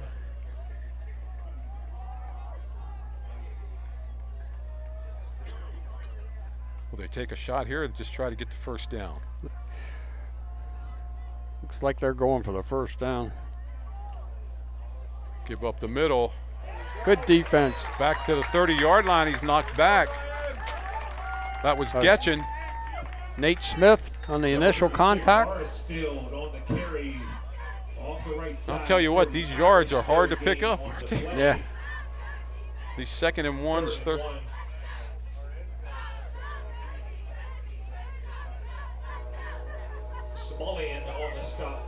Ryan Smullian made the stop. Under 2 minutes. York Catholic has the ball. Kipple in the backfield, along with Getchin. I know they're going to bring the. Now they're going to go back to that side. Kipple's going to keep it himself. He has the first down. He breaks into the clear, and he's going to go 29 yards for the touchdown. Evan Kipple, I don't see any flags out there. It's going to be 7-6 as Kipple goes with 1:30 left. 1:30 remaining in the second quarter. Great blocking on that play, Tony. Jake Lawrence motioned in, and then they motioned back out, and he then cracked down on the defensive end and opened things up for Kipple to run right through. Like we said before, Kipple's their leading rusher. He can do that. Number 34, Ludwig, will try to tie the game up. Snaps good, kicks up, and it's right through. And it's 7-7. We have a new game. Remaining in the second quarter. Delone Catholic Squires 7.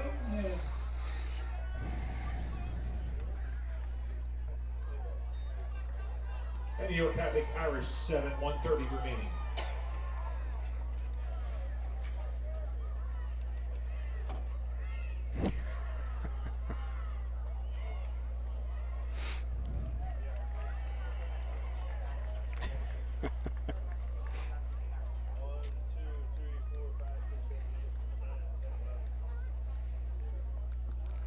So 1:30 left here, 7-7. Delone will get the ball, and York Catholic gets the ball coming out. Update for the Bermudian Springs game. Bermudian 7, Berks Catholic 10. East York 0, West York 2.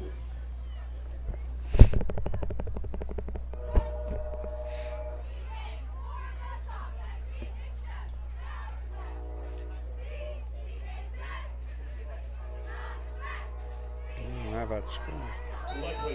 Ludwig getting ready to kick off. Delone returned to kick the first time on a reverse. Drives it low, liner here. Picked up 20-yard line.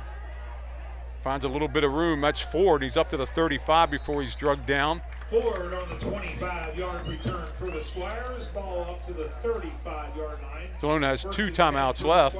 Drugged down by Camden Fitzy. Ball at the 35-yard line, and Delone, let's hope the touchdown taken off the board, not being able to get at the 1-yard line, don't come back to haunt them. Squires come out of the huddle. Not to mention a missed field goal. Back to throw. Staub hit Levi Hohenstein. He got the stepped out of bounds. Looks like about the 42, 43. Well, he picked up 9 yards, 8 yards, second down and 2. And he got out of bounds to stop the clock, so. Pushed out by Fitz for the Irish. 2nd and 2 Squires.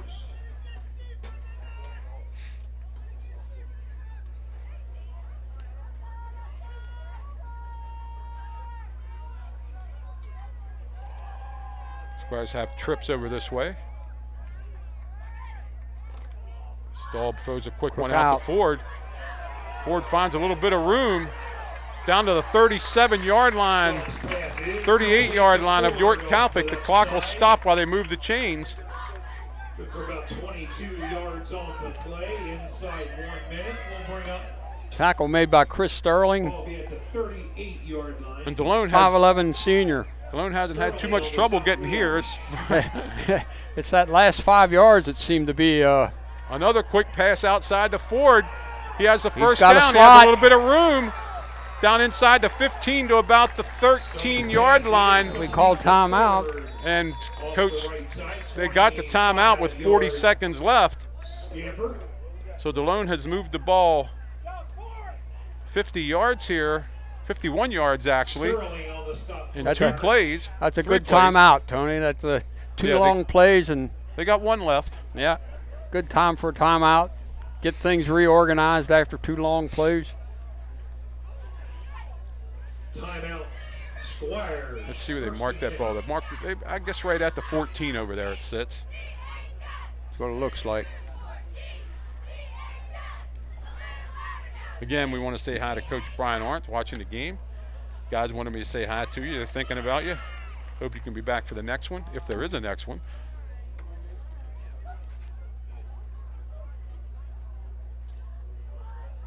Coach Zortman, my guess is called probably 2 plays there.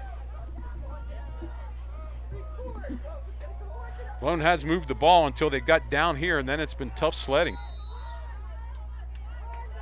Yeah, we don't have stats, but I'll bet you they're very heavy in favor of Delone. Staub emptied the backfield. A low snap. Thrown out to the side. Oh, no. And it's intercepted. It is. He did catch it.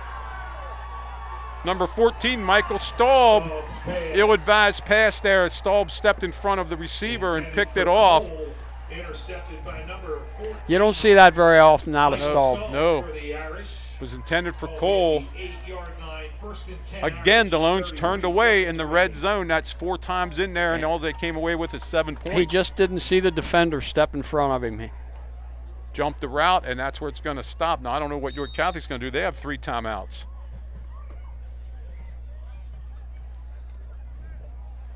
So a little bit different halftime score than it was 2 weeks ago. I don't know what they're going to do, but I bet it involves Kipple. Melhorn's back there with Kipple this time. Takes the ball. He's going to run the ball. And he's going to get tackled about the 10-yard line.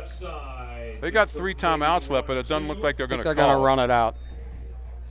They could go in 7-7 here if they wanted, and it looks like that's what they're going to do. I think they would consider themselves fortunate to be tied at halftime. Yep. So that's the halftime score here at Shepherd and Marist, 7-7. York Catholic gets the ball coming out. We'll be back after halftime here. Danny, take it away.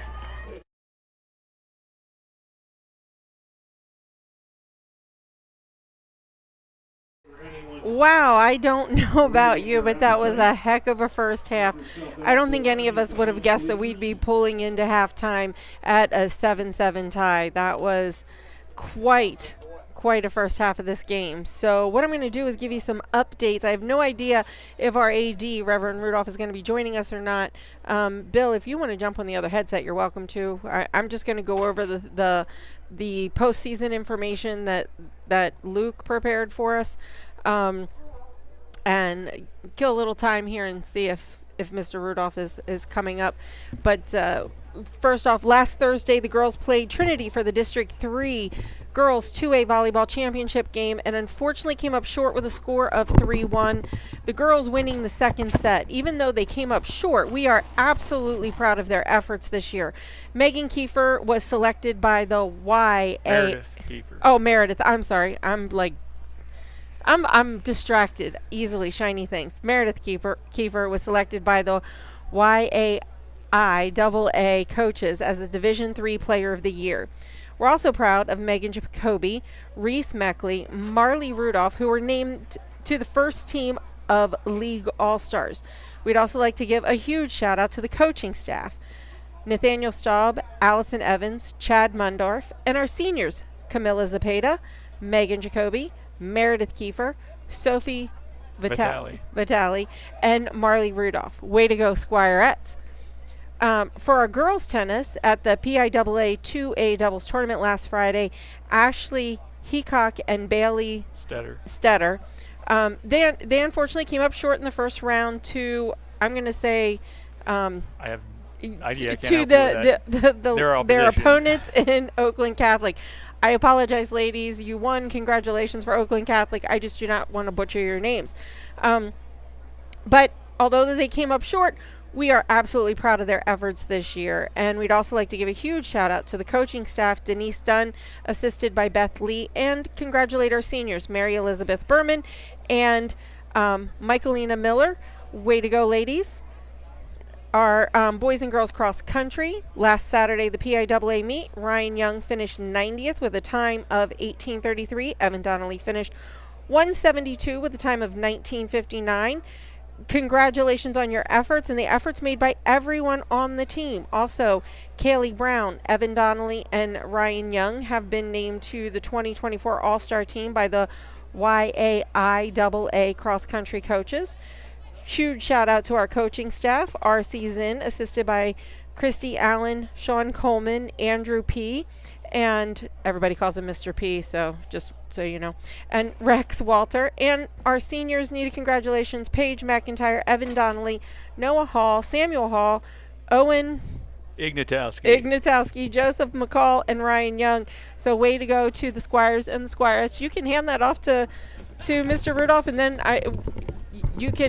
we did some background there, just so you know, on the girls cheerleading, football, boys and girls cross country, girls tennis, and girls volleyball. We have the wrestling roundup, but jump in, tell us what's up.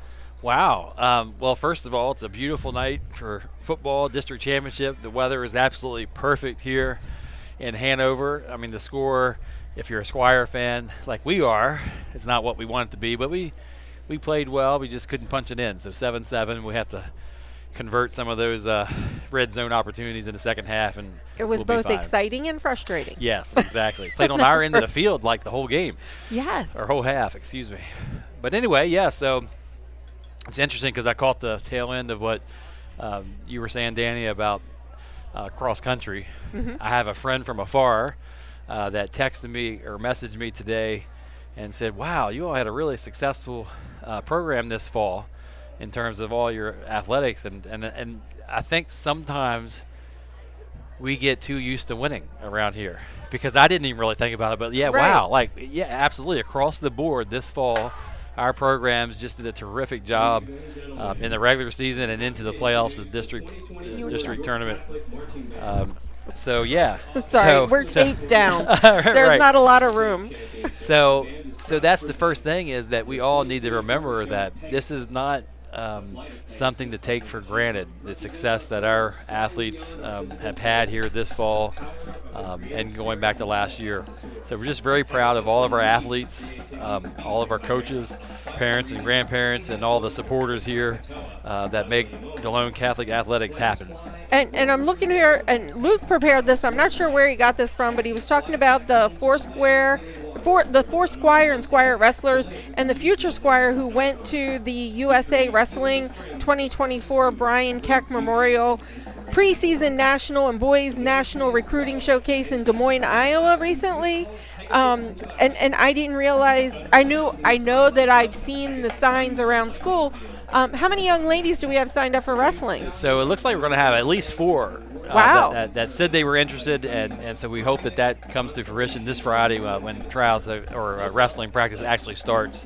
But yes. I see Faith Gladfelder, class of 28, went 3-1 over the tournament, earning a 3rd place medal in the 120 pound weight class for the 9th and 12th grade girls division, and received All-American honors. Yeah, she's going to be terrific, and she's a young 9th grader for us, and what an opportunity to start a wrestling girls team, and to have an athlete like that is going to make it even better for us. Yeah, and I see, like, I'm looking here, Gavin Green, class 27, went 6-0, winning his first national championship in the 132 pound weight class for the 9th and 10th grade division boys.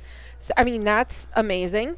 And there's a whole accolade here. Caleb Tyler, class of 27, went 5-1, competing in 2 brackets in the 285 weight class. He placed first in 9th and 10th grade boys division with a 4-0 record. And in the showcase division, Tyler placed second with a 1-1 record. I mean, This is big, and it's big time. And we have a competitive schedule here coming up in the winter for our wrestlers because we have such a great young group of wrestler boys and girls. But the boys they'll be competing in the Beast of the East and Escape the Rock, and those are big time wrestling tournaments here on the East Coast in the midst of our winter season coming up as well. So we expect big things from them in district and state competition. I want to give a shout out here to Jax, who's a future squire. He's an 8th grader from St. Teresa, and he traveled with the team, and he placed 4th in the 9th and 10th grade boys division at the 120 pound with a 6-2 record. So it's exciting to see the future squires getting involved. Our 9th and 10th graders doing so well. I mean, wow, it's going to be a packed winter. Yeah, and that's what I messaged back to my friend who commented on the fall. I said, yeah, and the winter we're not going to have any drop off. Our boys and girls basketball and our wrestling program, indoor track. We will have some swimmers that are going to do very well that are back. So, yeah, it's going to be an exciting winter. And as we're speaking about winter sports, the parent meeting for winter athletes is on the 13th coming up this week at 5:30 in the cafeteria. So if you need to know more about these winter sport opportunities, make sure you attend that meeting. Registration is open and up on the you can access that from social media or the website, or stop by and see me during school to get that paperwork either electronically or the hard copies. If you had a physical back in the summer, you don't have to worry about that, but there is some paperwork to fill out to compete this winter. I'm going to throw in a plug for the My DCHS app as well as the website. Folks, seriously, if you have kids involved, it's an invaluable tool. Make sure that you download that app and utilize those resources to know what's going on. Right. Sorry, I was giving my husband camera direction. And this is a little bit unusual setup for us. We are not in our home space, so we don't have everything exactly where we want it, so it's a little hard to pay attention to everything and do it all at once. Anything else going on that we need to update with anything going on school-wise or sports-wise or anything? No, I would just continue to say, not only winter sports getting up and running, but, also our spring athletes who won't be involved in winter athletics, they're also working out. Right, baseball teams in the weight room now. And so if winter is not for you, make sure you check with, the softball program, baseball, track, lacrosse, because they'll be doing some activity here in the winter indoors as well. So just pay attention to the Squire Wire and the My DCHS app and the website and announcements at school. There's something going on all year round, and that's one of the reasons we're so successful in athletics is all the opportunities and all the time that our coaches put in. I'm just so thankful again for all of our coaches, and tonight Coach Zortman and the whole crew. This doesn't just happen because of in-season practice. It's an all-year-round thing. The other part of it is we have athletes on the field that play multiple sports. We can't be successful. We can't field teams without student athletes that play 2 or 3 sports. And so we're thankful that our coaches work together to make that happen. Yeah, and I want to thank you and your family. I mean, you guys live at Delone, not just during the school day, in the evening. And so many things happen here, not just because of the staff, but because of their family support. You have a daughter who's been very competitive and athletic. She's active in school as well as after school. And so trying to be everywhere. Thank you. It's a sacrifice for all that you guys do. But thank you for being part of this and making all of this happen. Yeah, and I'll put a shout out too to another one of our kids, Asher Rudolph is my son. He's a graduate of Delone.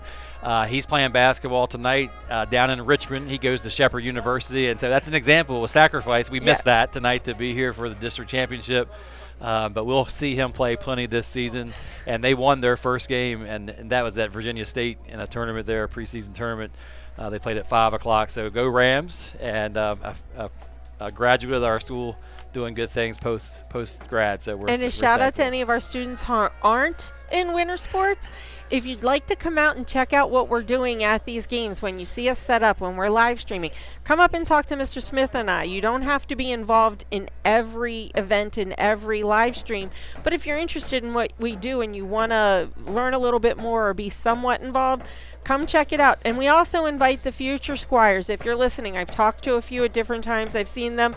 I forget where I was this weekend. I ran into somebody, and they were a student at St. Francis, and they were so excited when I told him that we were the ones that live streamed. I invited him to come up and see us whenever they saw us, and his face lit up and he's like, "Can I really?" And yes, you can come up. We want you to be excited, because just because you're not on the field, be it band or football or cheerleading or one of the other sports, doesn't mean you can't be involved in this process, because we have a spot for you here for the students. Yeah, and we have Luke up here in the box with us tonight. I had him in algebra his freshman year, and I remember one of the things I had them do was put on the board, what they wanted to be when they grew up, some kind of future dream or vision. And he put a picture of a referee, and so maybe he's changed his mind. Maybe he wants to be in broadcasting after working up here for a couple years now. And so I'm proud of Luke and thankful that you all gave him an opportunity. Hey, huge shout out to Luke. Today would not have happened without Luke.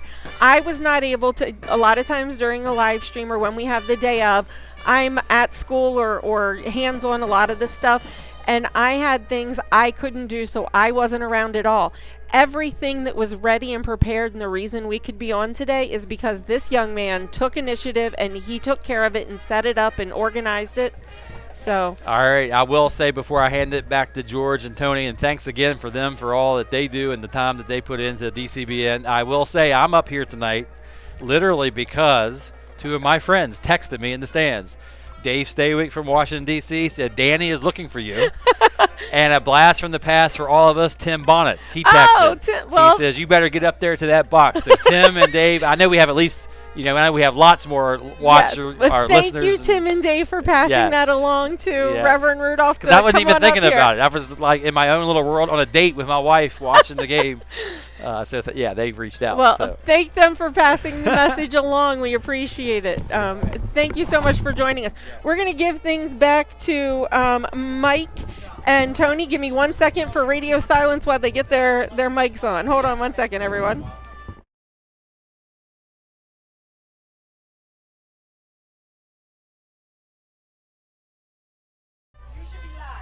Okay, we're live back here. Mike? You got me? Yeah. Good. We're back here. Let's recap the first half. Delone has been knocking on the door 4 different times. They missed a field goal early. Couldn't get in from the 1-yard line. Had a touchdown taken off the board by a man downfield. And then finally did get in on a stalled pass to Hicks. And Cruz made it 7-0. York Catholic scored with 1:30 left and a 29-yard run by Evan Kippel. And they get the ball coming out, and Ludwig tied it up at 7-7.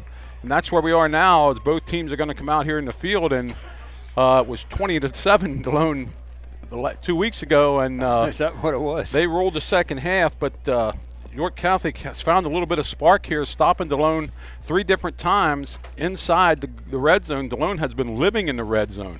York Catholic showed a lot of resilience in this game.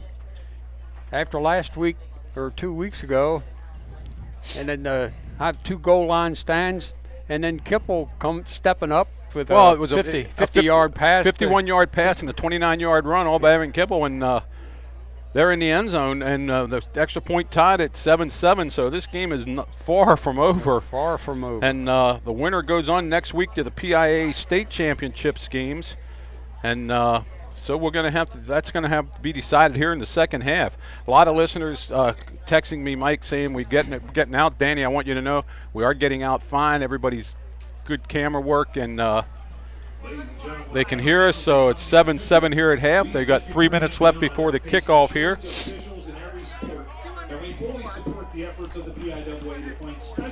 Is that the Squire's back out in the field. We're waiting for York Catholic to come out. Hard to say what Coach Zortman told them at halftime. They've had their chances. They just couldn't get in. Now at halftime, we talked to several people that said Delone was in the end zone on 2 or 3 of them stabs down there, but the refs didn't see it that way, and they're the ones that count. So it stands at 7-7. And then in the last play of the last Delone offensive play of the first half, tried to get the ball to Logan Ford, or Cole, I'm sorry, Chris Cole here in the left corner of the end zone, and Michael Weaver, was it Weaver 14 or was it 14? 14 came across and made a nice play there and intercepted the ball. Stalled. Michael stalled. Yeah, he stepped right in front of it, jumped the route. So it's 7-7. Checking hearts, protecting hearts, and saving lives.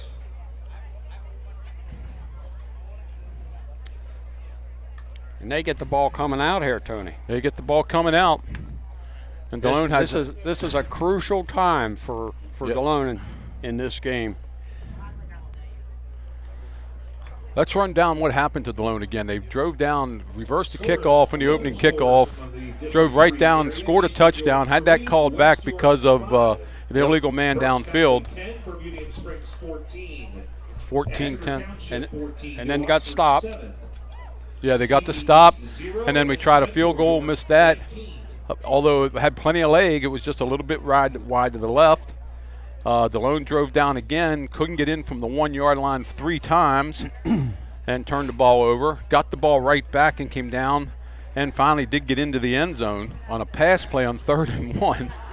And that's where we stand right now because York Catholic put together that 70-yard drive right before the end of the first half. I'd really like to know what the stats are in this game. Well, I think when he started his roll, he saw the receiver, but he didn't see the defender. And he took 3 or 4 steps before he let go of the ball, and by that time the defender had recovered and jumped it.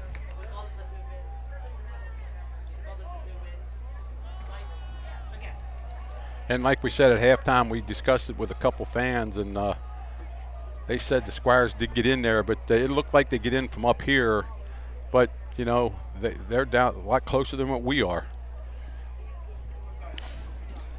Well, that's all water over the dam. Yep, now they got to play 2 quarters of football to try to move on to play the winner of Morrisville and Belmont Charter next week. That game probably going to be played somewhere, I would guess, in the Lancaster or east of Lancaster, as the PIA tries to let people go halfway. Cruz is going to kick off here for Delone. I think Delone has to take control of this game right now. And, you know, I don't know. Kick the ball deep, keep them down there. Clayball was hurt. I'm looking for his number out there. 26? Yeah, I'm not sure if he's out there. He's not out in the kickoff team. He got hurt and didn't go in the last offensive series, so that's going to hurt. He's a key defensive player, too. I'm trying to look in the sideline. Yeah, he's down there. I see him down there now. Does he have his helmet on? Yeah, he has his helmet on, right in front of number 21 there. Yeah.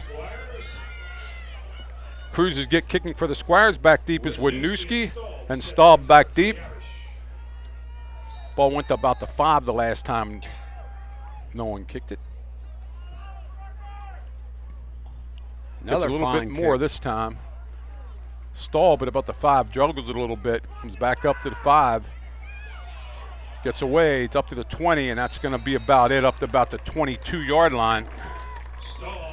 Run out there by good Michael Staub. Number 12.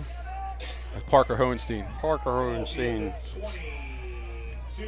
14-7, Exeter leads New Oxford. And Bermudian now leads.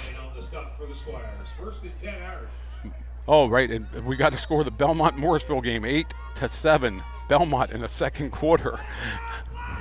Thanks, Bill. So both, yeah, you're right. Both these games are very close. York Catholic comes out. Pro set, tight wing over this way. They're going to move a lot of shifting with the tight ends in the wing. Kipple's going to keep the ball. This time he's going to be hit and dropped at the line of scrimmage. Tony, that was the same play that Kipple used to run the touchdown. Well, they found something, and they're going to go back to it. Yeah. Like we said, you know, beginning of the game, Kipple is their leading rusher. Melhorn's their second leading rusher. Staub and number 11 come into the game for, that's, well, Keppel was over there getting a call with Staub.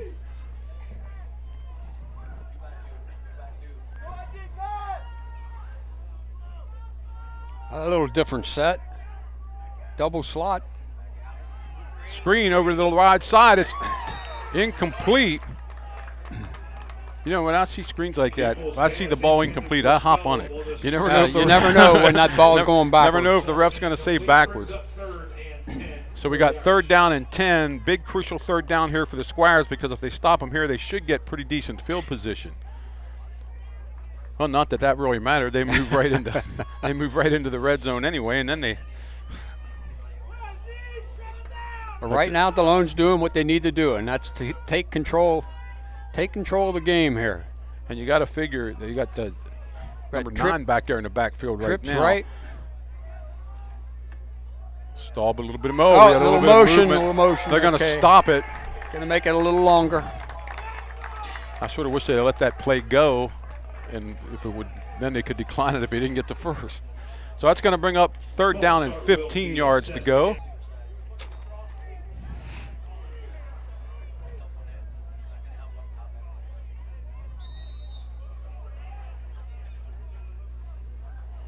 Third and 15 with Newski out there to the left side.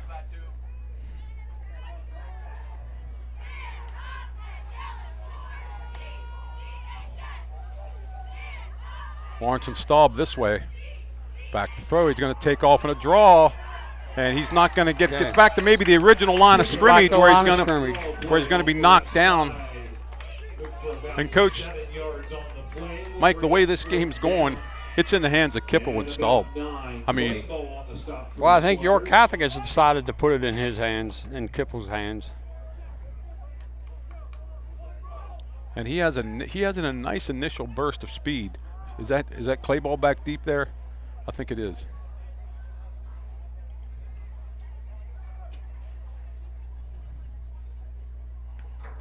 Low kick. Low kick. Clay ball falls on it, so it don't go any further than that. And Delone's going to take over at the 47-yard line. 1st and 10. 47-yard line, 1st and 10 for the Squires. So here, Delone did what you wanted them to do. They stopped the initial drive. Staub has the play in the huddle.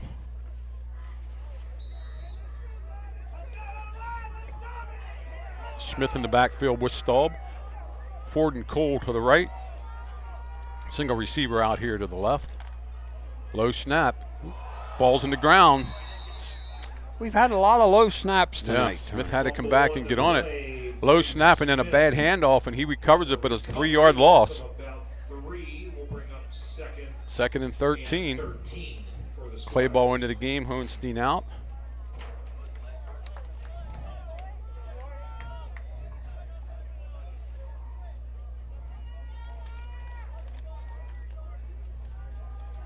Squires bring it up to the line of scrimmage. Tight wing this way.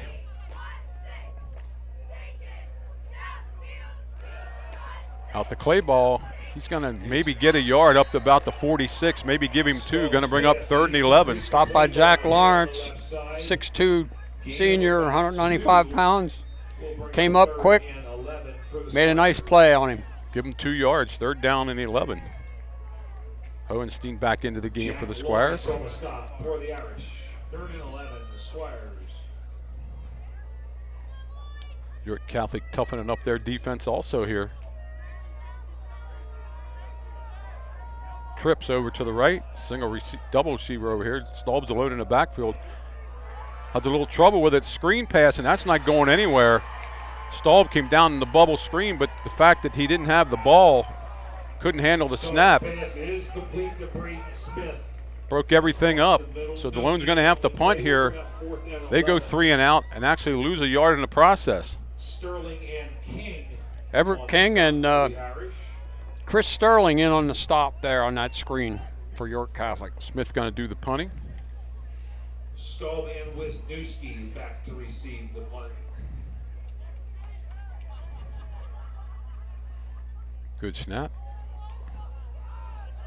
Low line and kick. That's going to take a Delone bounce inside the 20, inside the 15, to about the 14 or 13 before it stops. So it wasn't a great pump, but it got a good roll with 8:15 left. York Catholic's going to take over at about the 14-yard line. And again, we're going to have to call on the defense. Delone's offense did not go anywhere that time.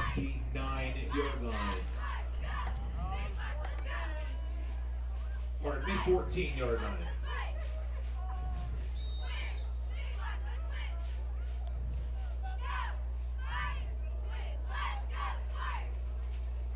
Kipple in the backfield.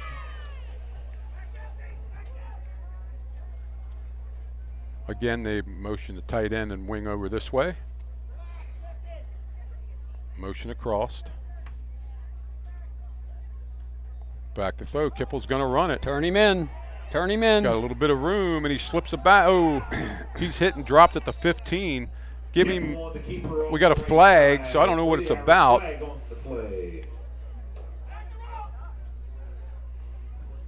Parker Hohenstein on the stop for the Squires. See what the call is.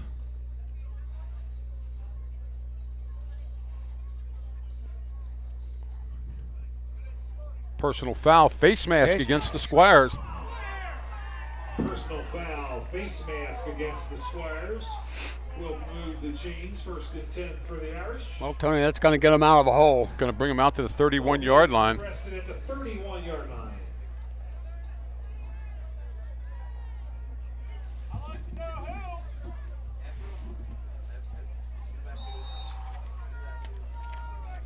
Needless to say, the Delone fans are not happy with the refs. Kipple's going to take it up the middle. He's going to be stopped. Oh, he gets away from. He picked up 2, maybe. Yeah, maybe even a yard, but he was caught in the backfield. And they just put this ball game in the hands of Kipple, didn't they, right now? Yeah, I think so. Hohenstein on the stop for the Squires. Make it 2-yard gain. 2nd and 8 for the Irish.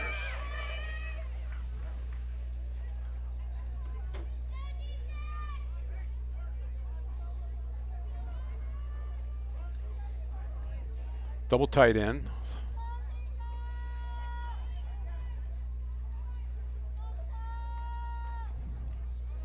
Give the Melhorn, and he's going to be dropped in the backfield. J.D. Zig. J.D. Zig got him for a loss of 2. He's going to bring up a 3rd down and 11. That's a nice play by J.D. He broke through the line, followed the ball carrier. Actually, it's going to be 3rd and 12. J.D. Zig on the stop for the Squires. 3rd and about 12 for the Irish. Delone going to rely on their defense to make another stop here. 6:41 left here in the 3rd quarter. Trips over this way. Motion across. Back to throw Melhorn. He's looking long. Has a man There's down. Wisniewski. Almost intercepted. Oh. Nice move. Holding against York Catholic, but that's going to be declined, I would say.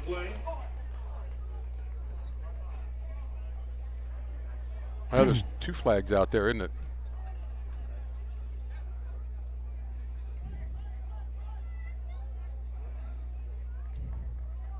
So now what's going on? I don't know. He's talking to Delone's sideline. Oh, they're going to punt, so it's against York Catholic. It was a hold on. Sword Delone's going to decline it. What is there to talk about? Illegal chop block. Chop block. Against York Catholic, holding against York Catholic. Oh. Both declined. You can only enforce one anyway. Right, I was going to say, if we could take them both, we might be interested. 2 penalties against the Irish. Chop block and holding are both declined by the Squires. Brings up 4th and 13 for the Irish. Levi Davenport's into the game, and looks like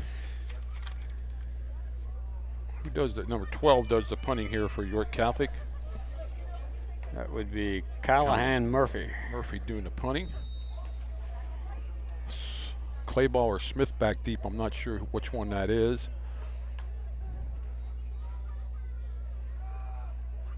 Snaps back. Almost blocked.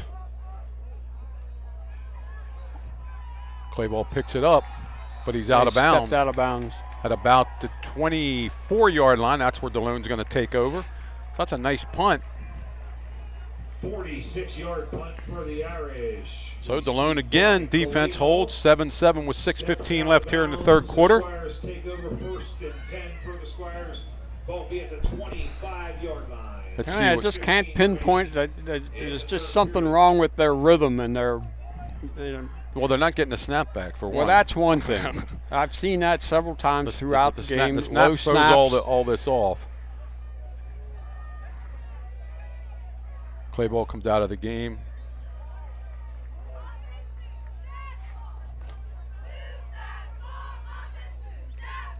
Give to Smith.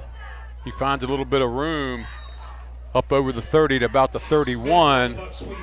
Get down back to bread and butter here, 6 yards.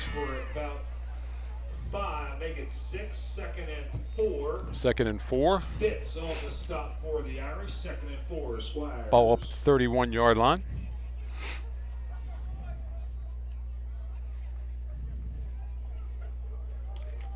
The 35-yard line to about the 37, 1st and 10. Nice looking run. We'll move the chains. 1st and 10 for the Squires. Good for about 5 on that play. I like bread and butter. Yeah, that's exactly what you're going to see, I think. Lawrence and Bradley on the stop for the Irish. Squires up to the line of scrimmage again. Again, they bring the receivers over this way. Breaks it outside, up over the 40 to about the, now they thought. Counter play coming back here on the left side. Give him 4 or 5 up to over the 40 to the 41. Brought down by Trey Wisniewski. And a chorus of face masks came out over the Squires faithful here. 2nd down and 6. Ball at the 41. We're inside 4:40 now in the 3rd quarter. Quick pass out to Ford again. Walking off pretty good. Wisniewski on the tackle there for the Irish. Chains will move. 1st and 10 for the Squires. Ball will be at the 40. It sort of looked like, I'm not sure the tackle hurt him. He ran into the Delone Jamie Aquino there, blocker downfield, and I think he might have got his foot caught up underneath that. But anyway, it's at the 45-yard line, 1st and 10. Delone comes up. Hodenstein goes in there for Smith now. Stall back to throw, has a little bit of time, looks deep, he has a man out there. It's caught. He got it. Logan Ford with a great catch. In between 2 defenders. In between 2 defenders. It didn't fool anybody, but Ford made a great catch. Let's see where they're going to mark the ball. Wow, just inside the 9. We've been here all night. Smith going back in the game along with Hodenstein. And that was a heck of a throw. He had it. But it was a much better catch. Logan Ford came down. That was 9, wasn't it, Ford? Trying to get the okay from the coach because if it was cool and I messed it up again. Well, here we are, Tony, with the longest 9 yards in football. Yep. Wasn't there a movie made of that? Oh. Give to Smith. Finds a little bit of room. Pushes it down to maybe the 6 or 7. Well, if it comes up 4th down this time, I bet he kicks a field goal. 2 Sterling on the stop for the Irish. And mark it out to 7. 2nd and goal at the 7. 7 goal to go. As the PA announcer says, a long 7. Let's see if Coach Zortman comes up with something new here.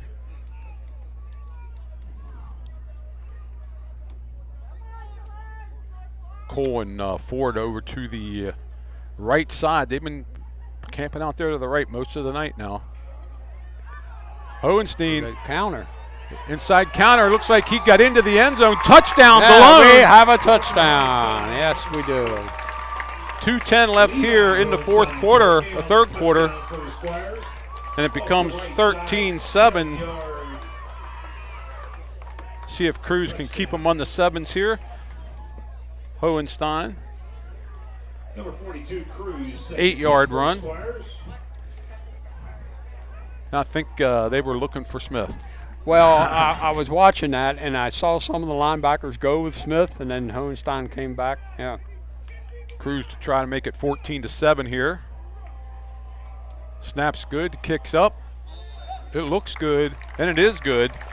And the kick is good. 2:10 remaining in the 3rd quarter. 14-7 Delone, and they did what they had to do. It just took them one more time after stopping York Catholic twice.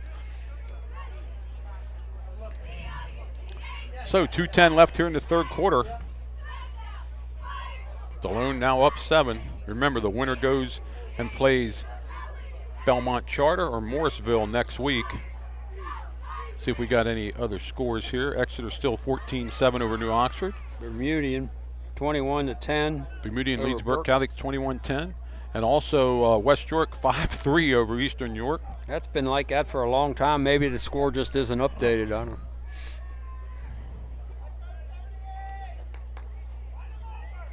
I'll tell you, that 5A bracket that New Oxford in is loaded. Bishop McDevitt's in there. Mechanicsburg's in there. Class 5A. Yeah. Oh my. There's three or four undefeated teams. Undefeated teams. The rest of them only have one loss. Yeah. So Cruz will tee it up here with Newski and Stahl back. Drives that one. Going to take a bounce and rolls into the end zone. Almost checked up there at the 1. Well, he'd had to pick that up and go then, but ball comes out to the 20. I'm just glad it didn't roll out of bounds. See if Delone's defense can keep them down there. 1st and 10 at the 20-yard line. Squires now up 14-7. 2:10 left here in the third quarter. I want to thank Reverend John Rudolph, our AD here at Delone, for coming up at halftime and helping us get through the halftime activities. Say hello to George Nieder and also Coach Brian Arntz out there. York Catholic comes up to the line of scrimmage here. Number 6, Tony, Melhorn's in the backfield. Let's see if we continue the Evan Kipple show here. Kipple directing Melhorn where to get. No motion. Oh. Throw over the middle. Ball's caught. Number 12 and a nice grab out there. That's Staub? No, that's Murphy. Murphy. Callahan Murphy. Just cleared out, and he ran a post underneath linebackers, caught the ball. Nice blocking there that time for Kipple to set up. On the stop for the Squires, 1st and 10 Irish. Irish moving the ball up here at the 39-yard line. Clock running, 1:45 left here in the third quarter.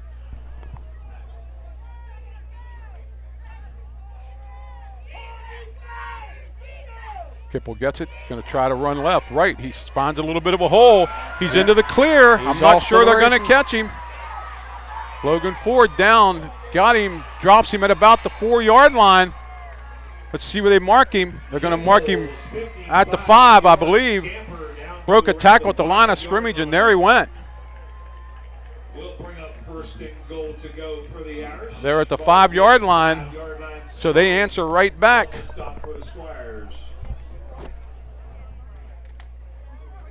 Clock running, 1:15 left here in the third quarter.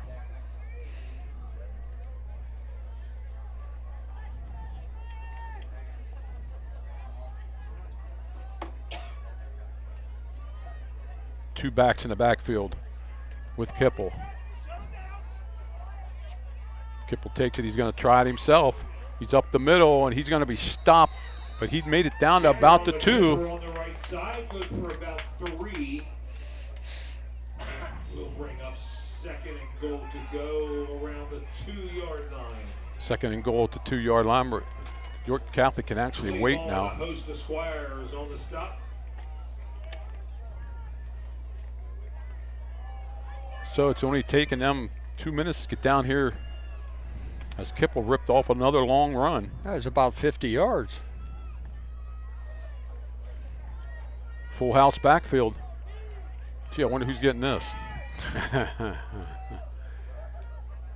Kipple gives to Melhorn. And actually, he keeps it. He fakes it and takes it in himself. Melhorn on a 2-yard run. Kipple on the keeper. Kipple, I mean, off the right side. with 8 seconds left. 8 seconds. So York Catholic answers right back, and Ludwig will try to keep this game tied.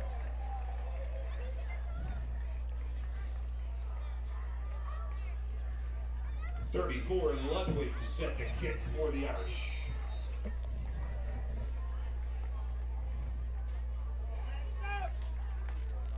Good snap. We have a flag on the play. Illegal motion against York Catholic, going to mark them back 5 more yards. Against the Irish.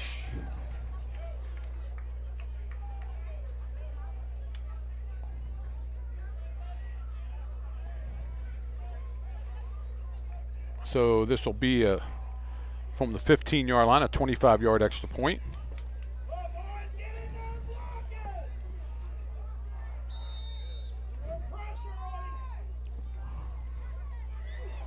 Kicks up. And it is good. Ludwig's kick for the Irish is good. 8 seconds remaining in the third quarter. Make it 14-14. And so we're all knotted up again going into basically the fourth quarter.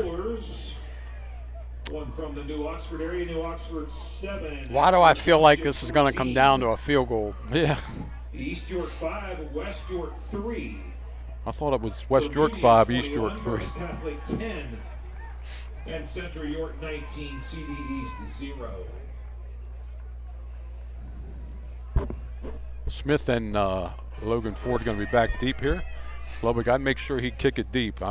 York Catholic's feeling it now. Kickoff ought to take care of the third quarter.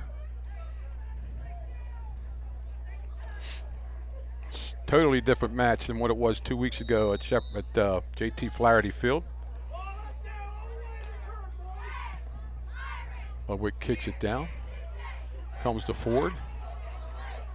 Reverse. Reverse again, but York Catholic was waiting for it this time. They were got him once, but he got it back to the 31-yard line. That's going to be the end of the third quarter. Fool me once, shame on you. Fool me twice, shame on me. So, Mr. Knoll, we're going to the fourth quarter, 14-14. Delone has it at the 31-yard line. Dandy game.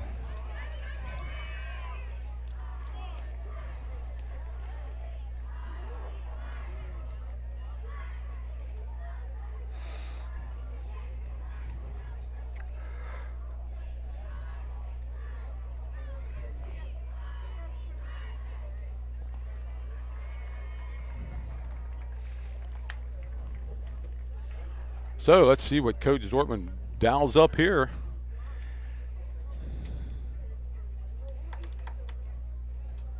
This is the District 3 Class A championship game. Well, Tony, we pretty either much a silver or a gold medal. We've pretty much seen all of our offense so far, and outside of a couple of trick plays, I don't know what else is going to do other than outside the 1 3 and out. Delone has moved the ball. Yeah.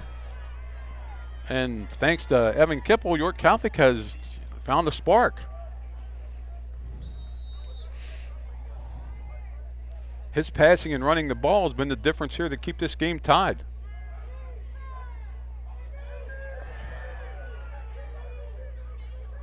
Squires should have been penalized. They weren't. But the play only going to go for 1 yard, and York Catholic sung that play a number of times tonight. They were ready for that.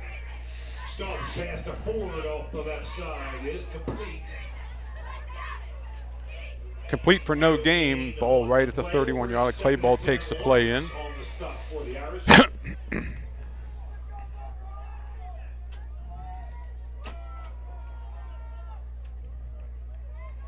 Stall back in the backfield. Shotgun. Gets a snap. Rolling out. Looks downfield. Throws it. Oh no. Was that? They're going to call it. They're going to call it an interception. The ball was thrown low. It came off of the receiver. Clay ball went down and caught it, but bobbled it up in the air, and York Catholic came up with a ball. And I'm not sure who made that play for York Catholic. Jack Lawrence on the interception for the Irish. Lawrence on the interception for Jack Lawrence. Number 10 got the pick, so York Catholic takes over at the 31-yard line. Big defensive series here for the Squires. Oh boy, they don't get much bigger than this. Kipple back in the backfield. He's going to take off around the side. This time he's not going to go anywhere, maybe a yard. Another Kipple keeper there on the right side. Caden Hicks in there to make the initial hit. Good for 1, make it 2nd and 9. Caden Hicks on the stop for the Squires. 2nd and 9 Irish. So the second turnover for the Squires tonight. Along with their penalties, have kept them off the board. Trips over to the right.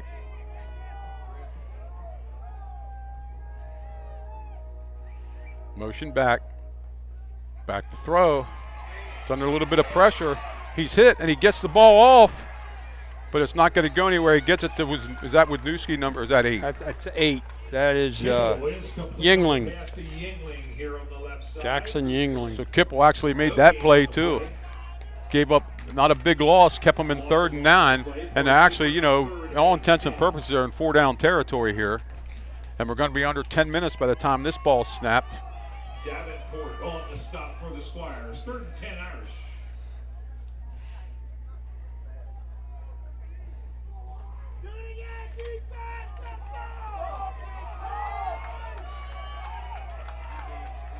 Two guys in the backfield. This usually means Kipple's going to follow him. Back to throw.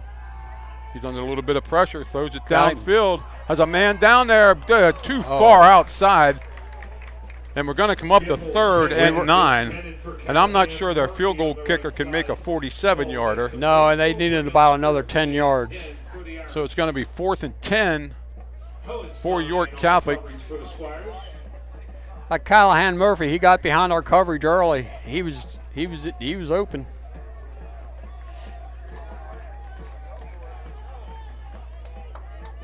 Coach Staub, the defensive coordinator, down the defense up.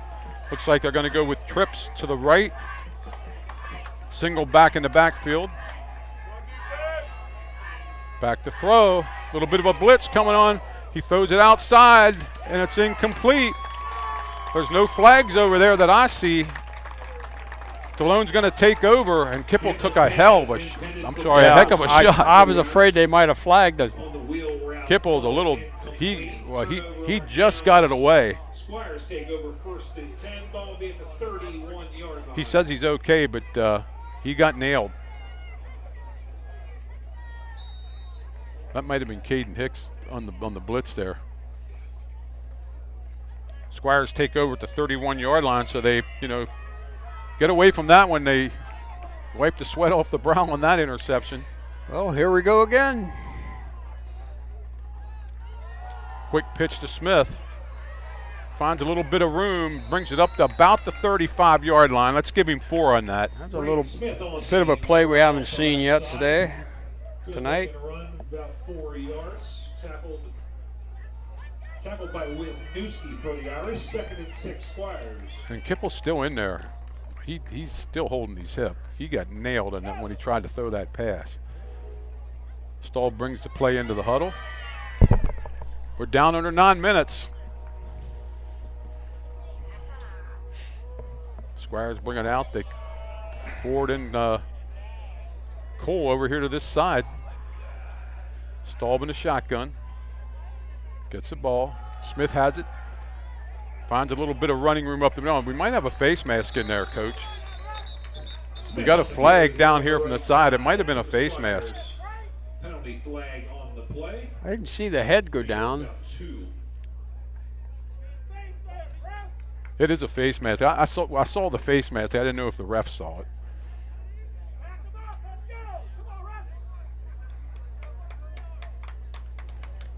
Yeah, it's a 15-yard penalty against York Catholic for face mask. Personal foul. Face mask will be assessed against the Irish. From the end of the run, so it takes it up to the 47-yard line. Ball be at the 48-yard line. Last tackle was made by Chris Sterling. That flag went right when I saw what I saw, so I'm sure he got a little assist from the Delone sideline on that too.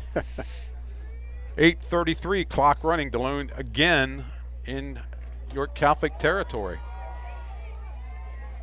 Trips this way, Hohenstein the wing.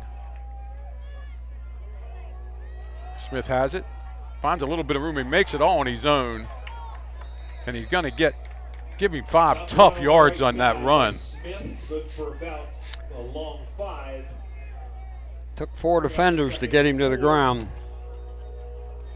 They're gonna mark him at the 43-yard line, so that's a gain of 5. On the stop for the very important drive here for Delone. Well, it's 4 down territory. Now it is, yep. They're over the 50-yard line. Unless they get some kind of penalty or something here, you would think it is. Again, Clayball has the first down. Get down to the 35-yard line. It was that counter play. Counter reverse play on the left side. Play ball got it to the 35, and now I think it's safe to say they're in 4-down territory. I don't know. Maybe field goal. Yeah. Clock running. 7:25 here in the fourth quarter. Delone on a little bit of a drive here to the 35, where the yards start getting tougher for the Squires. Hohenstein in motion. Give to Smith the other way. Oh, a big hole, broken up. He's at the 30. Spins to the 25. I think he's going to have enough for the first down. Smith on the carry for the Squires for about 9 yards. Oh, they're only going to give him 9. He's going to be 2nd down and 1. And we saw the hole open from up here. Smith made a nice cut back. Stahl brings him into the huddle. 2nd and 1. Ball on the 26-yard line, just shy of the 25. Empty backfield now for Staub.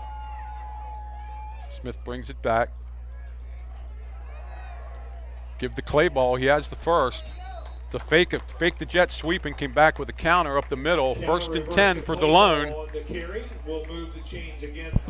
And they got it at the 23. Chris Sterling on the stop for the Irish. Ball will be at the 23-yard line. 1st and 10. I'm sure Coach Zortman wants to take as much time off the clock as he can too. The lightning strikes of Kipple tonight kept York Catholic in this. Again, empty backfield for Staub. Smith coming around. Quick throw out to Ford. And we got a flag. I'm not sure it's not another face mask. Ford's into the end zone for a touchdown. It's complete to Ford off the left side for the touchdown. However, we do have a penalty flag on the play. Let's see what the penalty is. I didn't see anybody else out there for Delone to block bad or whatever. I think Ford was out there to block, wasn't he? He caught the ball. I'm telling you, it was a face mask against York Catholic. It is, yeah. That's what it was. It wasn't against Delone. Whatever that hands behind the back means, that's. So Delone gets Ford on a 31-yard touchdown. For the Squires, 6:02 remaining in the fourth quarter. 6:02 fourth quarter. 20-14.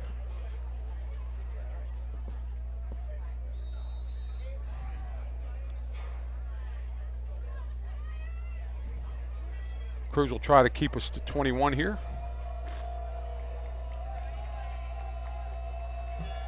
Good snap, kicks down, it's up, it looks good. It is good. 6:02 remaining. Cruz's kick is good. 21 for the Squires, 14 for the Irish. 21-14, and both offenses seem to have opened up a little bit here. And that was almost disaster. That throw was a little bit behind Ford, and he called it, and then it looked like... I actually thought he threw the ball backwards. Yeah, well, it could have been, but if he wouldn't have called it, it would have been out of bounds. But I thought I saw somebody grab Ford's face mask over there, and that when the flag went... Well, it must have just been a glance. Well, it could have been a block because we had nobody over there to block. A few more score updates. Bermudian Springs update. Bermudian 28, Berks Catholic 18.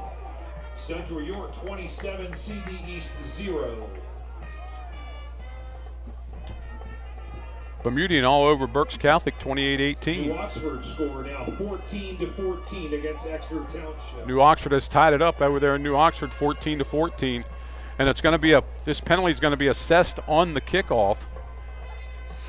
Mr. Referee, what's this? Assessed here on the kickoff. They went like that. Cruz's kick will kick from okay. 35-yard line. But both hands, it was both hands. For some reason, they assessed that on the kickoff, so Cruz should be able to put this one in the end zone, you would think.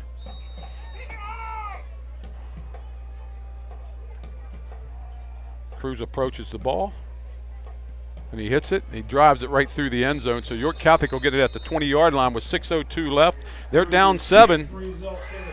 Let's see if Delone can solve the Evan Kipple puzzle here.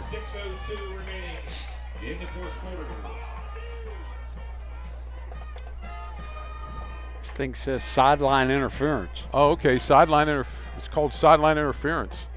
They call it on Bermudian over there on that play. Yeah. 21-14. Kipple brings him out of the huddle. And you notice here they're keeping 2 backs back there now with him. Bringing the tight end over.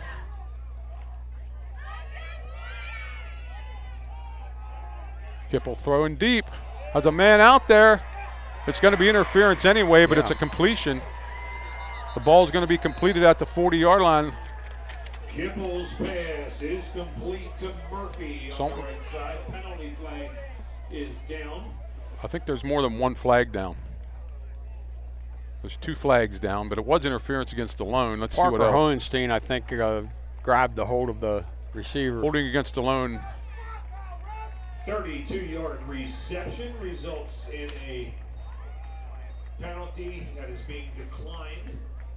First and 10 for the Irish. So they're up to 48, so it don't take them very long to get into Delone territory at the 48-yard line. Pushes him out of bounds. First and 10 Irish.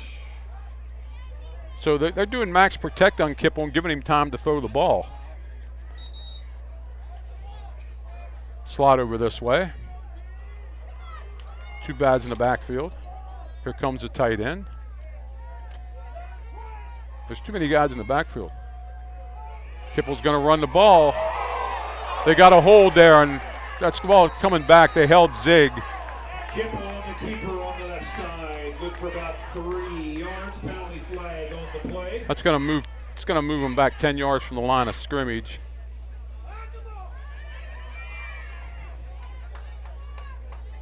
Now, is that still a spot foul, or is that to go back to the line of scrimmage to get marked?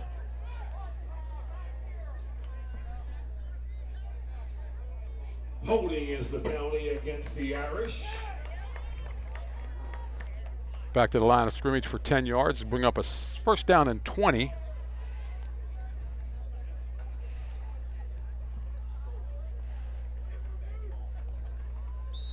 And they're going to start the clock, 5:30 left here.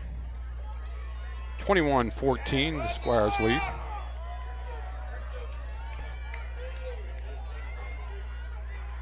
Trips over to the back to throw. Kipple again. Throws it out. The ball's tipped. Oh! Smith thought he might have had a pick there, but the ball was tipped at the line of scrimmage. Bring up a 2nd and 20. You know, it's going to be a big decision if it gets to 4th down what York Catholic's going to do. They want to give the ball back to Delone with only this little bit of a time left or not. They need 20 yards. They need to the 38-yard line. Brings up 2nd and 20 for the Irish. Oh, they got 5 minutes yet. Again, we got trips over to the right side.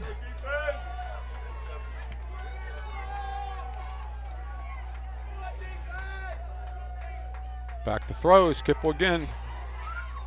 A quick throw to number 13, but he's knocked down right away. That was Nick DeLuca. Bring up a 3rd down and 3rd and about 13. Yeah, 3rd and 13. For the Irish, Levi, Hohenstein, and Smith on the stop for the Squires. And we're inside 4:45. Clock running, same set. They seem to like this set now.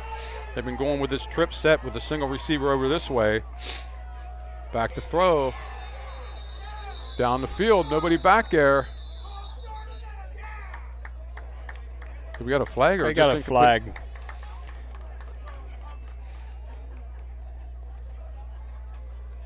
Is it on Delone or what? False start against the Irish. Oh, false start. So that's going to bring up a 3rd down and 19 now.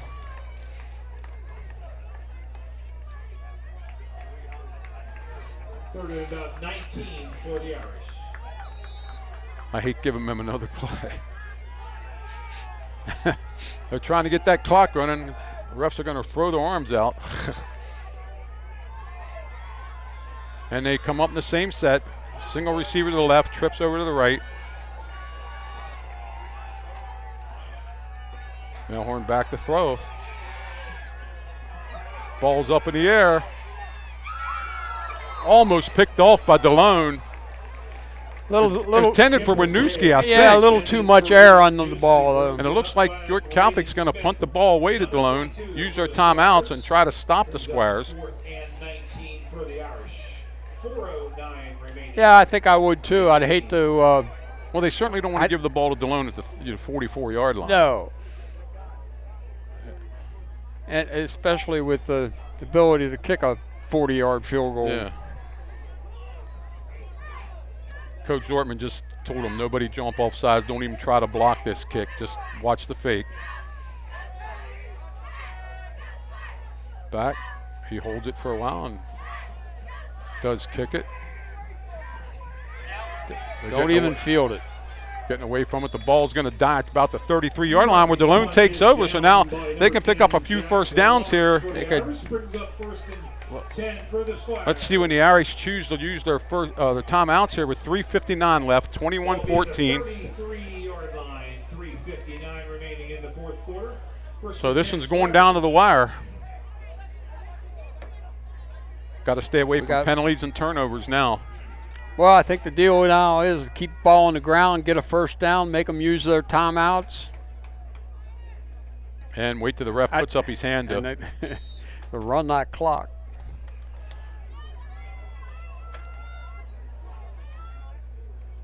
Delone back to their same set, trips around. Give to Smith. Oh, he finds a little bit of room this side. Holds onto the ball. He's fighting. He's up to the 40. Give Smith 7 yards on that. A lot of it on his own. That's just what the doctor ordered. Now you got 2 downs to get a first. You don't have to put the ball in the air. And we're down to 7:25. Let's see if Staub waits till the ref starts counting.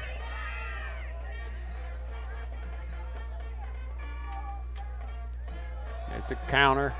Up the middle, first down.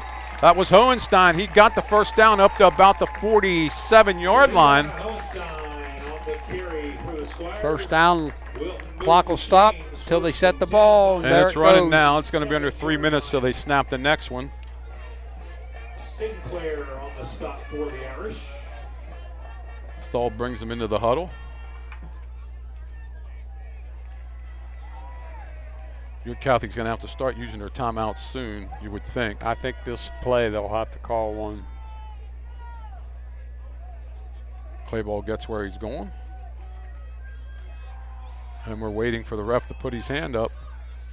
There it goes. There we go. Give to Smith. Finds a big hole up over the 50 to about the 49. Give him 3 more yards. Down to 2:31, and we got the first timeout.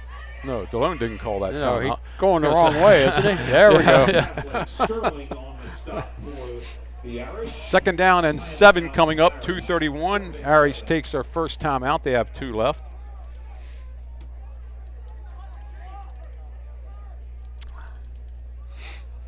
Ball in Irish territory now, right side of the 49-yard line, 21-14.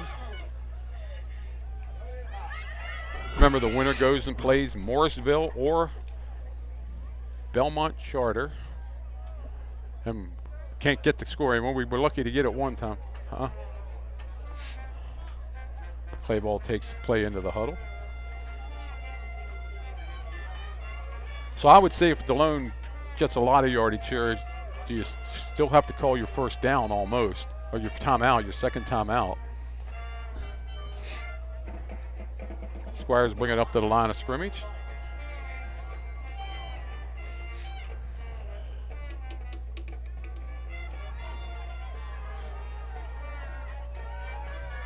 Coach Dortmund comes off the field and we're ready to roll here. Squires bring the tight end and wing over. Here we go. We've seen that before.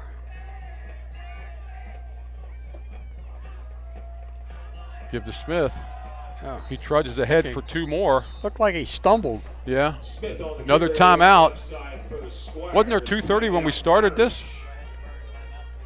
Good for about 1. Sinclair on the stop for the Irish. Oh, 2:31, I thought. Did the clock run? That was a quick. Not sure the clock did anything. Still 2:30 left here. You want me to go next door? Yeah, next door here and say, what the heck's going on with the clock? So one more timeout for the Irish. Delone bringing up a 3rd down and almost exactly 5 yards to go here.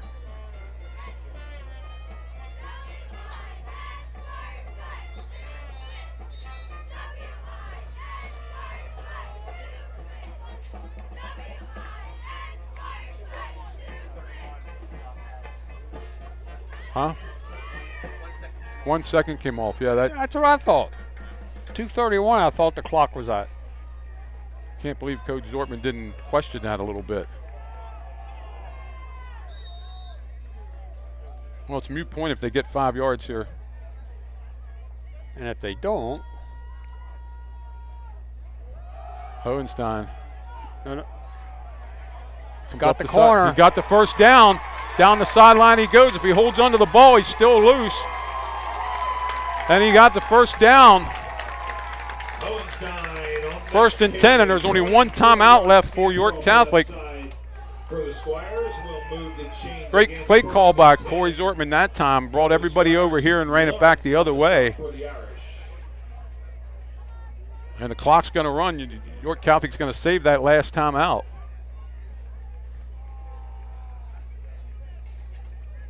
I'm sure Coach Zortman has his quarterback watching the referee now as we're inside 2 minutes.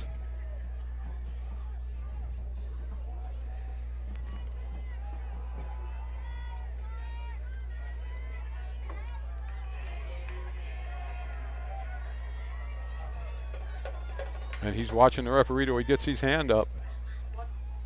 And there it goes.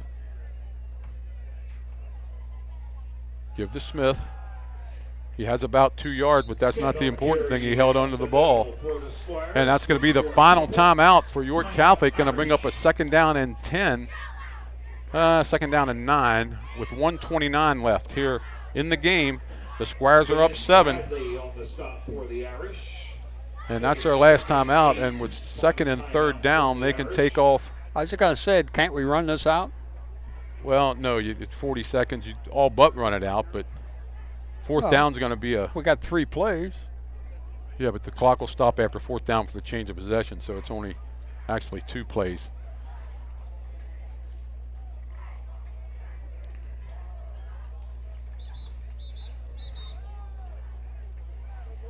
It's going to be close. You can get it down to 40. Yeah, you can get it down. 80 seconds. 89 seconds. 89 seconds. Yeah, you can get it down to 9 seconds. You can get it down to 9. If you mess around a little, you could run it out on that 4th down. Give to Hotenstein. Finds a little bit of room. Yeah. And it's moot now Right, because he has the first down. down. Yep. 1st and 10 for the Squires, and that's going to do it. That'll do it. If they don't fumble the ball, they can just take a knee here twice and get it out of here because the clock's going to start running now. So it looks like Delone's going to move on to play Morrisville or Belmont Charter next week. Delone's going to stay in the huddle here. First District 3 championship since 2012.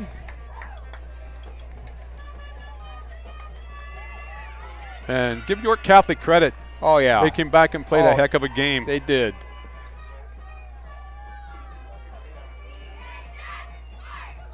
I don't even whisk a handoff here. I just take a knee. And that's what Staub does. Takes a knee with 43 seconds, so he's going to have to snap it one more time. And Delone's going to get out of here with a hard-fought 21-14 win.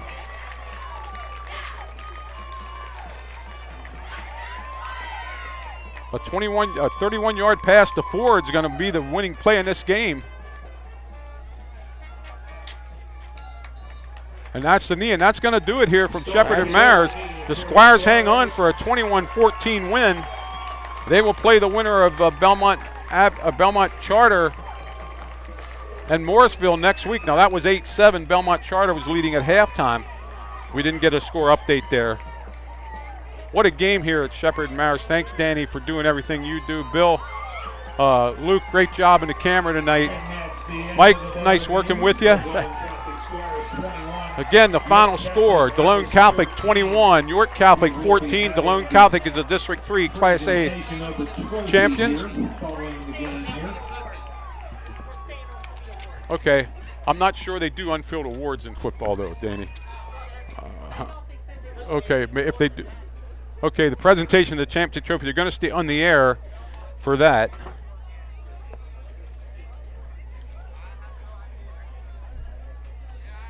Great game by both teams tonight.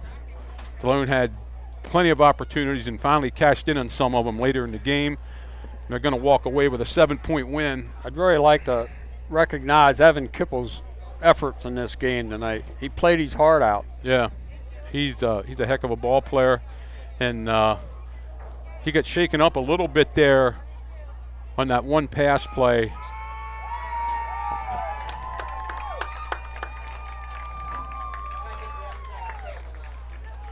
So Danny, you want us to stay on the air here? And okay, we'll announce if they. I'm not sure they're gonna. Okay. Yeah, we'll wait and see if they do a championship presentation. Delone will get the gold medals. York Catholic will get silver.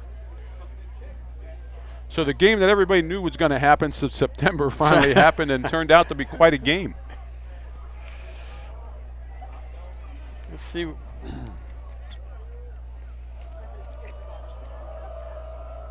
Exeter leading York Catholic, or leading New Oxford 21-14 in the fourth. West York still 5-3 in the fourth. Bermudian now 35-18 over Berks Catholic. And Central York all over Central Dauphin East.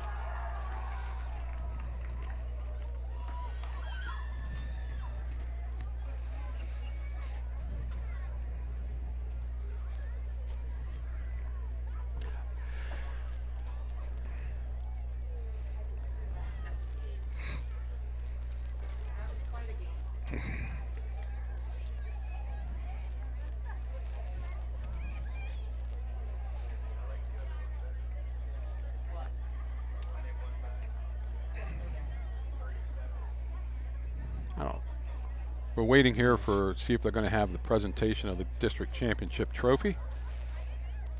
I think they're going to do the trophy, but I don't believe they're going to do the medals. I don't see the medals out there.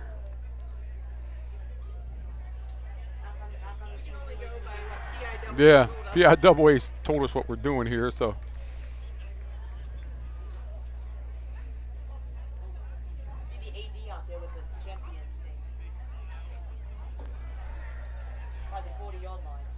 Yeah.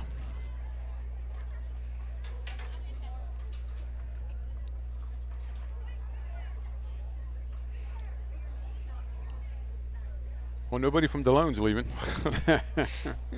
Staying here.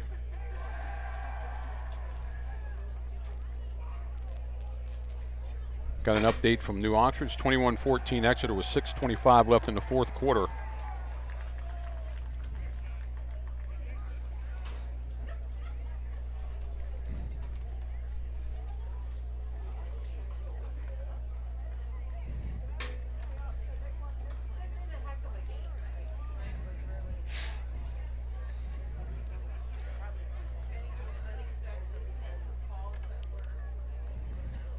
Thanks to everybody that listened to DCBN all year, and hope maybe we might be able to pick up Delone after next week, if they keep winning these football games, these close games. Luke gave me a winter schedule for all the teams. I'll work on that and get back to you guys as the games that we want to do. I'll probably check with the coaches too and see which games they want us to do. Sometimes I do that. So, and then I'll let you know. Try to come up and work. Like Danny said, we'll get it on social media what basketball, girls and boys basketball and wrestling matches we're going to put on we're going to put on DCBN.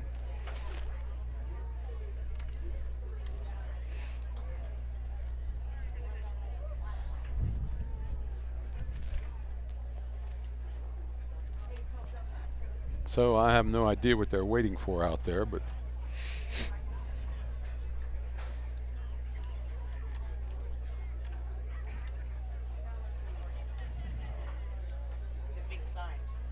yeah.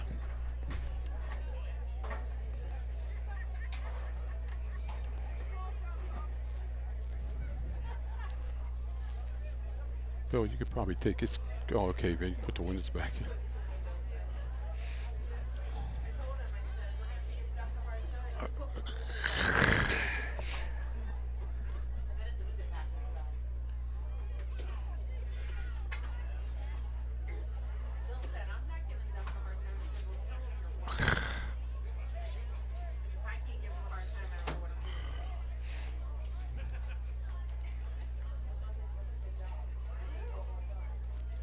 We still live here on the. We're still live in the air here. So let's not. We got a lot of dead air, Yeah, Tony. Delone's, I guess, going to come out to midfield here. They're getting pictures taken right now down in the end zone with their sign that says they're District 3 Single A champions. If we can get a final from some of these other games while we're here, I'll surely pass that along.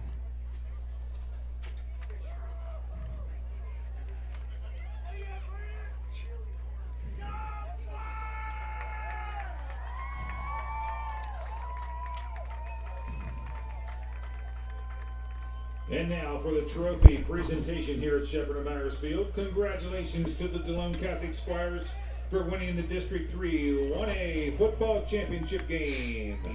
21-14.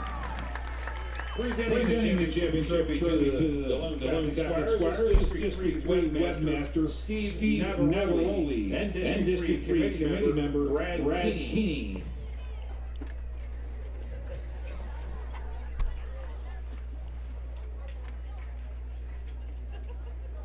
Squires are getting their District 3 medal trophy.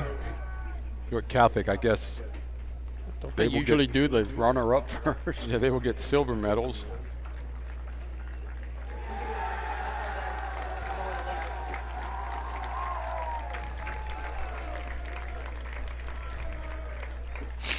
Actually, a pretty quick game. It's only like. Congratulations also to York Catholic Irish on the great high school football season and they won the District 3 championship game.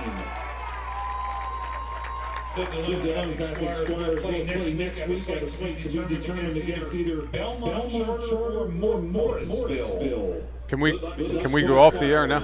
Okay, for everybody here at DCBN, Tony Weaver. I'm Tony Weaver, Mike Knoll, Luke, great job. Bill Smith, Danny Smith, thank you for everything. George, see you next time. And Coach Arntz, great season. See you later, bye.